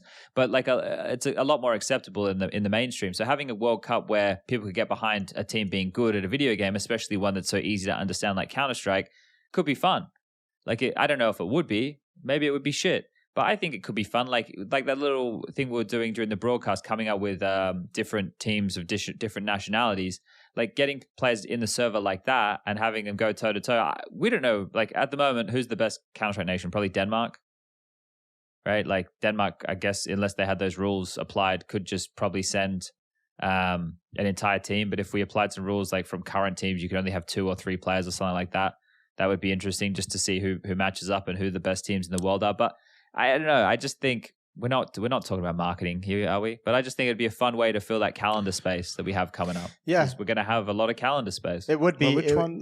You mean like the instead of the second major? I probably missed that part. You were saying that we could do it. I'm all over the place, Yanko. You know, man. I mean, can't keep up with my own thoughts half the time. No, I love it. I love the idea. I think having a World Cup was great, and even when we had, it was actually a Serbian company who organized the European Championship, and then the World one that year.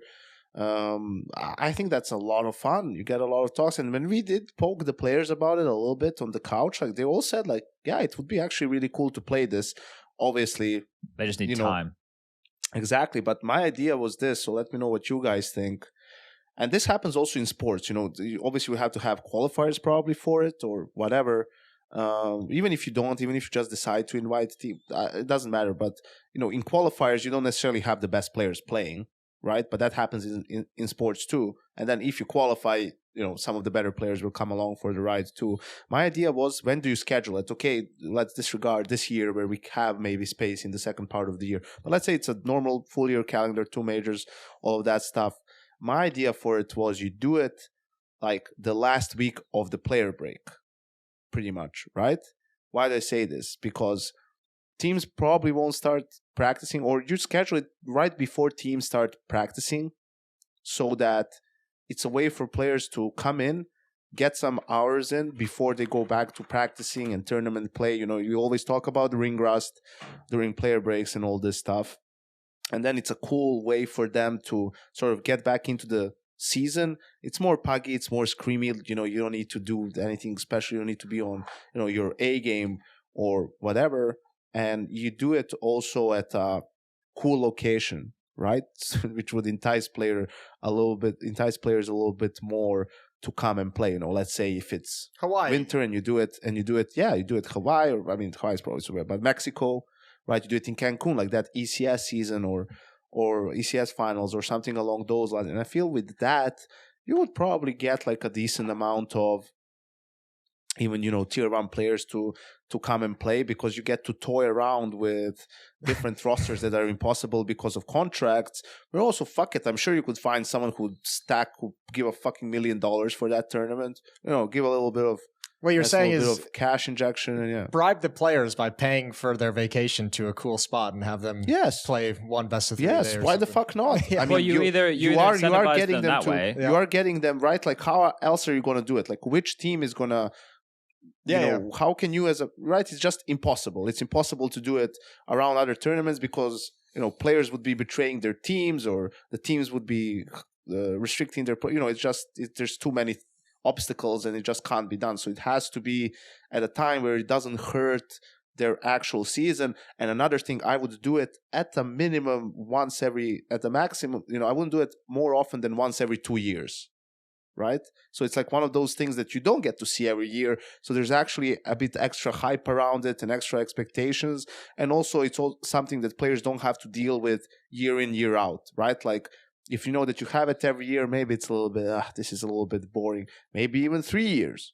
Who knows? Like, so that across the span of your maybe special career or during your peak, you only get 1 or 2 of them, man. And then it's like, so, like, it gives more reasons for players. It makes it more appealing for them in different ways to play it. And man, I'm getting, like, just talking about it, I'm getting a little bit of goosebumps. A little nerd boner over there? I think it can be, like, really fucking cool, dude, if we could just, like, sort of figure it all the fuck out.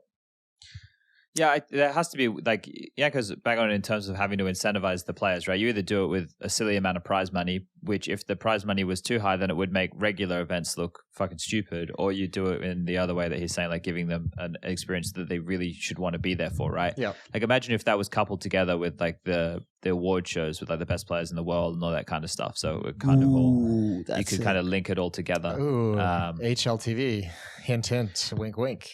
So there's that like, but that would be, because it would be really cool, like, because that used to be the case a lot more, but we've gone really international in the last five or so years, right? And you lose a lot of that natural identity that comes with teams being from one place, which is just the way it was always going to go, right? I think that is without saying, but it would be fun just to get behind that every now and again, because And because of like the fact that it's not, there's not massive, it would be way more entertaining for the viewers too, because it would be wild CS. It wouldn't be safe, slow play every round. That's right? true. There would be much more risk taking, so there would be more highlights. I don't know if you, Chad, did this content. I know Jason did with Twist, and maybe Zaiwa did it with Nico. Like, there are top 10 plays, them ranking them out of 15 clips, picking like 10 plays, and I don't know if you did this with a player, but I didn't do it, but I've seen it. But almost every player says the same thing, you know, and almost every player, most of their highlights are from 2016, 17, 15, right? Because people were a lot less disciplined in game then. There wasn't as much shoulder peeking, jiggle peeking, utility wasn't used as well, right? Now it's fucking hard to get a highlight round because everyone's so good at the game, right? Like, it's harder to get those multi-kills and everything. People are a lot more careful these days. And that in that sort of an environment like the World Cup, I think it would actually, you know, you would have more moments because, people are still playing to win and everything, but, you know, not at all costs that they're going to play super step by step and everything. And I think it could make for some great TV, man. And with, you know, cool people there, cool location, laid back. It's a mix of, you know, the Pro Bowl / big tournament. So we have a little bit of a pro league vibe in a sense of it's laid back, it's chill. We get to talk to the players, you know, do a whole bunch of cool shit with them. I don't know, man. It's actually it's an awesome idea. The more I think about it, bang. It's like someone needs to do this. Let's get Sal's on the phone. Hire the three of us as your consultants and make it happen. We'll handle not everything, but a lot of. But we'll definitely be there. Yeah, Don't you worry. We'll be there. We'll fucking be there. What haven't we? There's a lot going on. You mentioned the PGL getting the CS2 Major. Yeah. We kind of breezed past that. Yeah, PGL. Yeah, sorry, in. I railroaded that. All right. No, that's all right. I feel it was a valuable railroading. You know, sometimes it's good to get railroaded, especially if you're watching some of this anime hentai. You got to keep having the callbacks, boys. But no, the first, I just can't. This is the business side of my fucking Counter-Strike brain. All it does is go, Blast have to be so mad. Like, that's all my brain does. That's all my brain sees when they see this. It's like, yeah, okay, it's the first major. It's like, I just like, Blast have to be fucking furious. That's the backyard. They have to be fucking furious. It's wild how this has turned out and happened. Oh man, it's like, it's one of these things. Like, I cannot besmirch PGL at all for doing this. It's fucking smart. Like, all the job of building the groundwork has already happened. It's done. All the hard work has occurred. You're just capitalizing on it, and it's so good. It's so good. It's such a great move. It's fucking like, oh my god, you have to have like a round of applause. It's you know it's going to be full. You just know. Before you even put tickets on sale, you know the venue's full. You know what you're dealing with. It's a modern venue too. It's like, oh my god. Imagine if Silvio does 360 in that bad boy. It's possible. It is possible. It's a huge arena. Because we normally at the Blast events have the upper deck open. They normally put black curtains up there, right? And you don't have the very upper deck full. Yeah. Oh, this could be something magnificent. Well, that's the funny thing is they're like getting kicked in the dick twice in a row. It's like not only are you taking the very arena and city that Blast have built their entire brand and network and business and just capitalizing on it, but as you mentioned last night, Chad, if you're from, you know, out of town, if you're not from Denmark or maybe one of the other Scandinavian countries, and you've got a choice between going to one of the fall finals run by Blast or the major that happens 5 months later, what are you going to pick? You know? Yeah. Oh, it's a no-brainer, right? Well, I don't think it's going to influence. I don't think it's going to be too bad for the event, but that's still like Jesus. You know, it's relatively cheap for people from, you know, the neighboring countries to travel. Yeah, they're rich. We get it. Yeah, you know, we get it. They're rich. But for people who might have come from Brazil to come to watch the tournament or NA, sure, they'll decide to go to the major. But it's also, I mean, this is the one you really want because it's a guaranteed success pretty much. Like, you can't fuck it up because it will be the first CS2 ones. So you'll get viewership numbers. PGL's had two of those. They've had two of those. Exactly. It's not possible to fuck up majors. It's the first one after COVID, right? So it's obviously going to have insane numbers. And then there was like the sort of a perfect bracket for it too. And now this one. Right, so and this one is even bigger because even if the games are you know, even if it's like an unexpected bracket and no big names like in Rio, people will still watch it for the CS2, new game, pretty much, Which, you know, we'll see. Although which we don't know because we don't know how long the game is going to be played at tournaments. So maybe it won't be as big of a factor. I was going to wonder that first CS2 Major. If we're maybe overhyping the first CS2 Major, because I have to imagine the entire Counter-Strike scene is going to shift to CS2 in June, I guess, when Valve flipped the switch. I imagine tell us so. when is it happening? No, I'm kind of in that same sentiment as Jason. Like I think that once they have released the game fully, which is they've said is in summer, then that's it. Like I don't see any reason once the game is fully released for ESL or Blast to continue rolling back Counter-Strike to play the Source 1 version. And if I were the players, I'd be pushing for the second half of the year to be on CS2, so you have that lead up and you have that runway of playing CS2 going into the next. Like, it would suck to come back in January and be like, all right, well, we've got a major in 3 months in a game we haven't played yet. So that's why I have to think like maybe it's going to come after the player break, where it's just everyone switches over.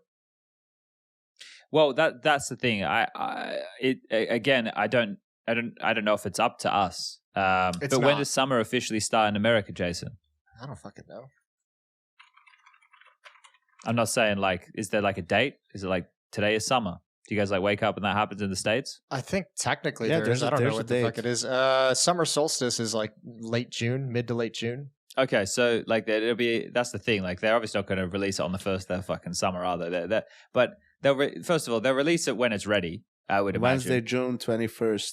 There you go. That's why I'm thinking, because so if it's not released by June 21st, everyone go knock on Jason's door. The player break, yeah, perfect. Player break's what? Like it moved this year, so it's like end of June to like mid-July or something like that, or am I? It's like mid-June, mid-July. Mid-June to mid-July. So I would imagine after mid-July, every event after that is going to be Source 2. As long as it's like out. Cologne and Blast groups. Yeah. Cologne would be the first like that big bangs. one to do it. That actually kind of bangs. That slaps. Yeah, so I feel that the biggest issue is how do we balance the time now, right? Because there are people who are testing the game and playing the game, right, who have access to it, but the pro players obviously can't dedicate all of their time to it because they're going to be having to focus on playing Source 1 and still competing in the major that is in the lead up. But there are going to be a whole bunch of the rest of people who, and Carrigan even said this, like if you're a tier 2 player, like, and you're not like in the major circle. Well, he didn't. I'm paraphrasing the rest of this shit, but the sentiment is like this is what you should be playing to get the edge when this is eventually released, right? Like this is what it's going to be. So there will be differences. But where I started with this point was talking about how do we get the game to where we need it to be, and I think that's through people when they're playing it identifying what feels different first and foremost, and instead of just being like, well, this feels different, it fucking sucks. This feels different. Why? Right? What feels different about this? Is this just a new mechanic that you're not used to? Is this just a new layout that you're not used to? Or is this something that is detrimental to the game or is worse than what we currently have? And in those cases where it is worse or detrimental, we need to outline why and how to fix it. And then maybe Valve will fix it, because that's what's happened in the past with Counter-Strike versions. They've updated things to make them better. Right? We all remember early CSGO. Like they would adjust things frequently within the game in the early days. Like the very, very early days, it was very frequent the amount that things were being adjusted. So yeah, I think it's just about getting the game to where it needs to be and how we're going to have that balance while tier 1 tournaments are still going on. It's going to be a weird time. It's going to be a real weird time. Yeah. Yeah. I don't remember if we've had this before. Like, because when Source came out, people just started playing Source, right? And then people were still competing in 1.6. Yeah, and that really split the community. And I mean, that's obviously not going to happen in the same way this time around, but we also didn't have as robust of a competitive calendar. Yeah. And like there wasn't like you knew what you were looking forward to for the entire year. Like you weren't already signed up to events in like 6 to 9 months time. Like an ESWC would roll around or a WCG or like a fucking Code 5 appear. It wasn't like it is now. So we're dealing in a whole new environment. And I just keep returning to that thought. Like we're in a whole new space. Like we're in big business space with all these orgs and everything that they have and all the contracts and everything. And I think this Hunden thing, again, not to return to this for too long, and the ropz thing as well, they serve as reminders of the good and the bad sides of us growing in the way that we're growing. Yeah, we've melancholy thought. Yeah, well, I mean, it's kind of been something that I think we've all had in the back of our minds. Or I know I certainly have. I guess I won't speak for you guys, but I know like the incredible like 2016 explosion of Counter-Strike and how much money and attention it got like so quickly that year. I feel like we skipped a lot of steps of growth. You know, like we didn't build up slowly. It was like a slow build up and then an explosion, and it felt like we leapfrogged a lot of things. And I think that's where we missed a lot of the things to prevent some of these bad issues from coming out.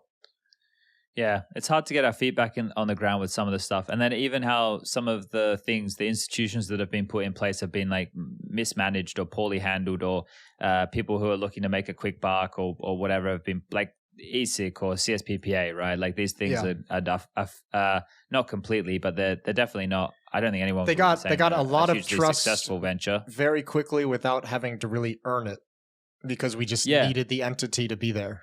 Yeah, and that I think that's a shortcoming of us trying to grow up a little bit quickly, like looking for an authority. Because, and I'm not saying this is a better method; it definitely isn't. But back in the day, like when people would be exposed for cheating or be a bad member of a community, then they would just be barred from that community, right? Yeah. And we've grown to such a scale that we don't even like we're learning how we're meant to act or from our mistakes as we go here. And I'm sure there's going to be a whole lot more of this in the coming years, especially with this next new leap, because that's what this next piece is. It's the next chapter. And if we grow from where we are now, we're already in a fucking awesome place, and we're just going to, well, I don't know if we're just going to keep growing, but if we continue to go in that right direction, it's going to be sick, because we're already in a good place. But yeah, I think I got the post-event blues at the moment, boys. Yeah, that'll happen. That'll happen for sure. Is it sunny out yet in Malta? Has the weather turned? It's just a bit windy, that's all. Okay. So the sun is out, but it's just fucking windy. And I was thinking about going out after we finish this and just going for a walk and getting some sun in me. So that could be on the cards, just see what the world has to offer. But I also am in that state where I am hibernating like a bear, and I don't want to do anything besides bite anybody who comes walking past head off. Hey, I gotta hop away and let a plumber into the house real quick. I'll be right back. Oh, that's all right. Adulting. Yanko, you still here? Yeah. We're hanging out, man. Yeah, I mean, I generally talk too much, so. There's the dogs. They're going off. He'll have a baby crying. He's going to have a plumber doing things. He's going to shit his pants. Well, there's a lot going on, man. There's just a lot going on. I'm just scrolling through Twitter right now, knowing that eventually we're going to lose our blue check marks. What are you going to do about the blue check mark situation? I initially didn't care about it. Like, I don't care that I'm not going to have it. I care less and less about, Twitter numbers and that sort of stuff. Yeah. But then which maybe isn't a good thing considering our line of work. And that's why I started rethinking when I saw someone said, I think it was actually Musk tweeted something out that if you don't have Twitter Blue, you won't come out in people's like For You recommendations, or you'll be a lot less visible. Yeah, which then might be a problem just for work wise. Might get it. I'm still not sure. Well, I think the way that but also I don't know. Did you guys even use that tab? I only use the latest tab. I don't use the one where it's like recommended tweets. I only go the latest tweets. I just started putting For You on today, and I kind of understand what they're trying to do now with the For You stuff. So it just seems like any other, like when you use Instagram, are you scrolling through pictures mainly of like what your friends and everything have put up, or are you like doing the mindless death scroll on fucking Reels? Explore. Yeah. I just do what my friends and stuff are posting and watch stories. So when I'm killing, like I rarely look at what my friends and stuff have been posting. I'm more on there just like fucking mindlessly looking at the real stuff. And now when I look at my For You timeline, I'm getting some weird stuff on here. I won't lie. Some of the stuff I don't want, but I'm just going to click that and I'm going to go not interested in this tweet to help make my timeline better. And some of the stuff on here is like good. It's tweets from people that I don't necessarily follow, but it's like Counter-Strike related content. And especially now with CS2 out. So I'm seeing a lot of different stuff all kind of finding in one place. And then if I don't want to see the craziness anymore, I just hit the people I'm following to see what they're up to. All right, I'm back. I don't think... hey, Jason, we're talking about Twitter Blue. What are you going to do about Twitter Blue? I don't know. I need to get on that. Yeah, we were just having the conversation. Yeah, I think it makes sense for us to have it. It does. I mean, with the professional and the business side of things, I think it makes very much sense to have it. It's an interesting evolution of things as well, because when we first got into this, like, we were verified because there was like Twitter was getting into the space, right? And there were people who like had relationships with Twitter or Instagram for that matter. Some of us are verified on Instagram. And now it's like, well, Twitter is a platform that everybody wants to use, and obviously not everybody. I don't mean literally every human being, but a large populace want to use. And if you want to have that feature where you are verified and sticking out, then you have to pay for that privilege now. Whereas before it was like, hey, we want personalities like you on our platform, and we will verify you. And now it's gone the other way. Well, I don't know if it did it previously. I imagine it did, but I know in this new version that he's bringing out where to be recommended to other people, you need to have Twitter Blue and verified. Yeah, we were just talking about that. Yeah, that's the important part, I think, for us using it as a way to get our content out to the world. Yeah, but that's the thing. We never really had that before. So before we would just be like retweeted, right? That would be the way that it would kind of grow, because like the For You thing's only relatively new. Well, the algorithm was recommended based on how much interaction your shit was getting to begin with. Tweets were getting. Yeah. So it's just an interesting place. I know I see a lot of blue check marks out there these days. You know, I think as much as it's obviously going to be like a really disliked feature from a public perspective, I think there's probably a lot of people and a lot of companies paying attention to this, because I think everyone in this kind of space is just like, all this content that is put out on these platforms for free, we're looking for new revenue streams. Like, that's the overriding sentiment of every project in this space at the moment, is how do we actually monetize the fan base with the content that we're putting out essentially for free. So I think a lot of people are going to keep their eyes on how this transition goes in terms of, can we actually make people who have been using this platform for free now transition into using it for a small fee. Well, this is what I like about what we're doing here, right? And we're getting into like making the sausage right now a little bit, but with what we're doing here with this podcast now, we don't make any money from what we do. If anything, we're spending money to do this by, paying for the equipment that we have, or some of the artwork that we've had made, or getting somebody to come and edit it so the audio isn't dog shit, because I do it every time and I'm fucking pathetic at it, right? We're spending money. We appreciate you still, Chad. We're not making any money from this. But the idea, like, eventually would be to be able to make some money, right? Whether that's through advertisements, whether that's through selling different things. But like right now, there are people who like listening to the three of us sit here and talk about Counter-Strike or Counter-Strike related things. And I listen to a lot of podcasts, and there's some that I really like that I would consider, like, if it was easy, because these are mainly American things, so I haven't even looked into how it would be to ship stuff. But if it was easy, like I listened to one podcast called Dudesy. I think I've spoken about this before, and it's a podcast that's run by an AI, and this AI just created an hour-long's worth of Tom Brady doing stand-up comedy. So okay. And you can pay for that hour-long thing of Tom Brady. It's like in Tom Brady's voice, doing stand-up comedy. And I listened to, they did a 4-minute snippet on the last podcast episode for free. And it's like, I don't know a lot about Tom Brady. Like, I don't know a lot about his career and stuff. I'm not really into it, but I just know he's like probably the greatest quarterback of all time, or one of. You guys careful there. You got a Packers fan in the call. It's all right. Okay. Yeah. Sorry, I'm gonna claim ignorance in this one here. But he does doing the jokes and the delivery of the jokes, and I thought it was pretty funny. And it was like, I could listen to an hour of this, and if it was only a couple of bucks and was supporting like a podcast I like listening to on a weekly basis, like that's content that I'm enjoying, right? And that's where I want us to be able to get to, not doing an hour's worth of Tom Brady stand-up comedy, but simple. But just providing stuff that people like to listen to.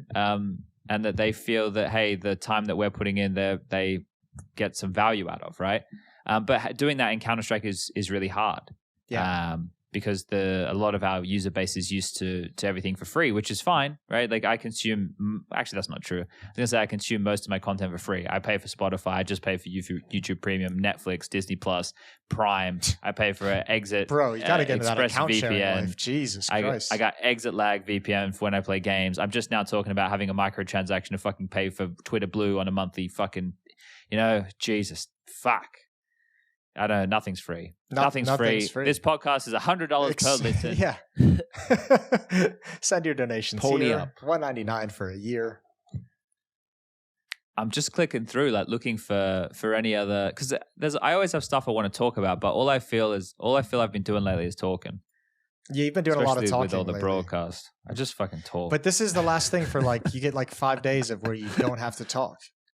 I was going to be doing the RMS. Yeah, but then you're gonna, but then Chad, you're gonna go and play CS, and you have to talk for 3 people in those fucking games. Yeah, well, now that there's a command at the moment that Rush was talking about, so Rush mentioned this before we started. So there's a command that is whitelisted at the moment that basically in CS2 puts like a green box around the opponent no matter where they are on the map. So it's just essentially like a wall hack. It's not intended to be whitelisted, I assume, because you can see where everybody is. But Rush was like, yeah, we probably won't play until they fix that. And I'm like, yeah, that's fair enough. Like, I don't really want to go into matches thinking that somebody could just see where we are all the time, right? And I'm not really testing any mechanics, doing anything like that. Hey, you've been rolling that dice for years, really, when you think about it. Yeah, but I normally, I am known, quite famously known within the group as the guy who never wants to accuse anybody of cheating. I'm the same way. It'll get to the point too, actually. Yeah, it'll get to the point where the guy is blatantly shooting me through a wall or something. I'm like, yeah, but maybe he heard me drop the bomb or something. I'm never gonna. I don't go that far. We've got Detective Hugo who's fucking out there immediately. Hugo checking pulls up what FaceIt profiles in 2 seconds flat. All right, guys, he's 3.2k elo on FaceIt. By the time he's done accusing someone of cheating, he knows exactly what their elo is on 4 different platforms. It is good sometimes to have the detective though, because when they're like, yeah, this guy's only played 6 hours of Counter-Strike and he's just running around the server. But what does that change? If he's cheating, he's cheating. If he's not, he's not. If you see that and you're like, oh, this guy's a cheater. What, you're going to be less mad when you play and when you lose? Actually, people, when they know they're playing against a cheater, they get even more mad. Yeah. So what's the point to just behind it? Bro, yeah. we played CS2, in Malta, and I was playing with him, Harry. I don't know, maybe even you were playing. I don't think I was there in the when second or the cheater. third round. I think it was the second round because we won pistol, then they force. And this guy on long, he headshots the first guy with a scout, then he has a deagle and gets 2 guys across long with a deagle headshot. And, the guys are always saying, oh, okay, first cheater in CS2, here we go, and I'm on B. And then he had 4 or 5 kills in the first 2-3 rounds, and he ended up with 7 kills. Yeah. He was actually crap and just had a good round, man. Hit some good shots, It's already they started with, cheater, or, it's man, just play a little bit, See, even if he's cheating, if he's not blatantly cheating, maybe he's just cheating because he hates sucking, but he's not going to cheat to win them the game, he's not going to be blatant about it. I've beaten cheaters before in matchmaking or in FaceIt, he's cheating, but he maybe thinks he's not obvious, right? So he's trying to cheat a little bit to win, but not too much that, he'll be banned, right? And sometimes you can win those games still. Well, we had one. We come from a different era though. We used to play cheaters and officials all the time. Back in the day, I've had to play against cheaters in playoff matches. Who I've spoken to since then and just blatantly admitting they were just full blown wall hacking. That's so sad. It's actually kind of funny. We beat him in a game and he was like, "Well, your teammate was cheating," which wasn't true. This is a famous North American player who's placed top 5 at CPLs back in the day, and he was just like, "Yeah, it was blatantly obvious when we entered this playoff game on Aztec that he was cheating. So I at halftime loaded up some wall hacks and was just cheating the whole second half." And it was just that was just the thing back in that was just the culture. It was just it was fucked.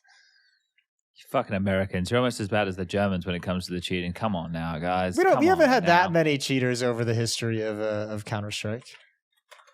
What about Clara, Jason? Was she American? Does she count? Wasn't she the one famously cheating? Yeah, I didn't know she was American, to be honest with you. She could be Canadian. I don't know. For me, it's people don't know the difference between Australia and New Zealand. So sure. Canada and America, you guys can get lumped together. I don't know where Clara's from. Clara could be from anywhere. Clara, where are you from and how are you doing? Yeah, send us a message. We should get her on the podcast. Get Clara on the show. That would be huge. That'd be our Clara, biggest what episode. Were you thinking? What if we had next guest. Dan M. cheating player. Who could we have on that has cheated? Kaylee?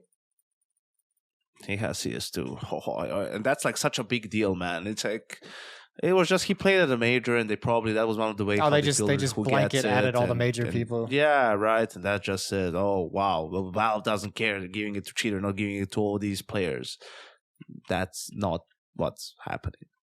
Yeah. But I do like how people are happy to misconstrue almost anything these days. And he still can't play it because he's banned, right? Like, I mean, he has it, but he can't play matchmaking, right? No, yeah. I don't know. Yeah. He has it. He can't. His account is VAC banned, so he can't get into servers. What do we think about Harry Russell clutching against the pros in the show match? Harry's pretty good, man. Yeah, he's got good aim. He's got some snappy aim. Yeah, that's a better way to put it. He has good aim. He that's the thing. Like, these guys, they play Counter-Strike, right? So I think people just assume that they don't. They just talk about it. But Harry and Hugo, they play a good amount of Counter-Strike. Like, in terms of the understanding, of competing and stuff, we played in a major qualifier, right? I got them to come join for like an RMR qualifier type thing where you start in the very open stages. But competing outside of that, I don't think they have any experience. They just like playing the game and shooting people. What would you do, Chad, if you qualified for a major through a RMR? Would you play or would you cast? If you had to make that decision, I'd play. Sticker I mode? bet he would. Or just play? I'd play. I'm at the like that's the thing. I'd get more joy out of playing. Sure. Right? I think I get even if I got slammed 16-0, I'd get much more joy out of doing like I really do enjoy what I do, but playing's what we're talking about, right? They're doing the fucking thing that we have aura over. So for sure it would be playing. But I always think about that. And even just for, because now I have like 3 weeks until the next event, right? I would love to just sit and just like grind out Counter-Strike. But the problem is, to grind out Counter-Strike the way I want to grind out Counter-Strike, it's going to take like 12 hours every single fucking day of my life. Like, because I want to get better quicker, and I want to play in like pugs where it's not just people being fucking apes. Like, there's thought, you're flashing for each other, you're playing proper Counter-Strike. And it's just like, that's a shame. That's the one thing with what we do where that's never really. Why do you play with Harry so much? Yeah, well, that's what I'm saying. It's hard, but I don't keep the reps in enough to just play with like good players. Yeah, you're in like that middle ground where if you want to go up to the games you actually want to play at, like it's really fucking hard and frustrating because you don't grind as much. But then if you go down and descend, then you have to deal with the fucking insanity and madness. Yeah, and it's pretty bad out there, like, because we mainly play like the newer maps. We like Anubis, Vertigo, Ancient. Like we like the newer maps, right? So when we play that in matchmaking, it's already a bad experience because half of my fucking utility doesn't work. But then second of all, in a lot of our games we play, we're just like bodying the opponents. So it's one of those things where it's like there's not a lot of fun in playing matchmaking. And then you go up to FaZe and then you're playing like high elo games and you haven't been playing deathmatch every day for the last 6 months straight. So you're going to get destroyed. It's a balancing act. And right now I'm falling. So we might get there. Or you go into a Source 2 server and you play with the rest of the psychopaths who have been grinding Dust 2 for like 2 weeks now, and they're just Dust 2 gamers pushing everything. It's too much. Every time Dust 2 comes back in, everyone forgets how to play it. I reckon that's what happens. We all know exactly how to play Dust 2, but when it comes back, everyone just goes, me push lower dark, me push mid. It's like, what the fuck? Guys, we get long control and B, and then we can worry about mid after. It's all good. Basic Counter-Strike, all right? Let's just fucking strap our shoelaces on here, shall we? Oh, gentlemen, how we doing? We've been going for 2 hours and 10 minutes. I'm good. This last little bit of conversation got me jazzed up. I loaded up a deathmatch server, so I'm deathmatching while we're having this conversation. No, that's okay. How much you care about fucking our conversation. Well, he cares that much. He cares that much about Counter-Strike. He wants to talk and play it at the same time. I feel like this is some of my best work for the past That's a better 2 hours. way to put it. Yes, absolutely, Jason. I agree. Fuck you. All good. All still. Yeah, I think we covered pretty much everything. Right? What's next coming up? The showdown. The showdown There's is this probably week. more stuff we could have spoken about with like teams at Pro League, but we can. If you want, we can come back to it. It's a post-event broadcast. We're all taking or a post-event podcast. We're all pretty chill right now.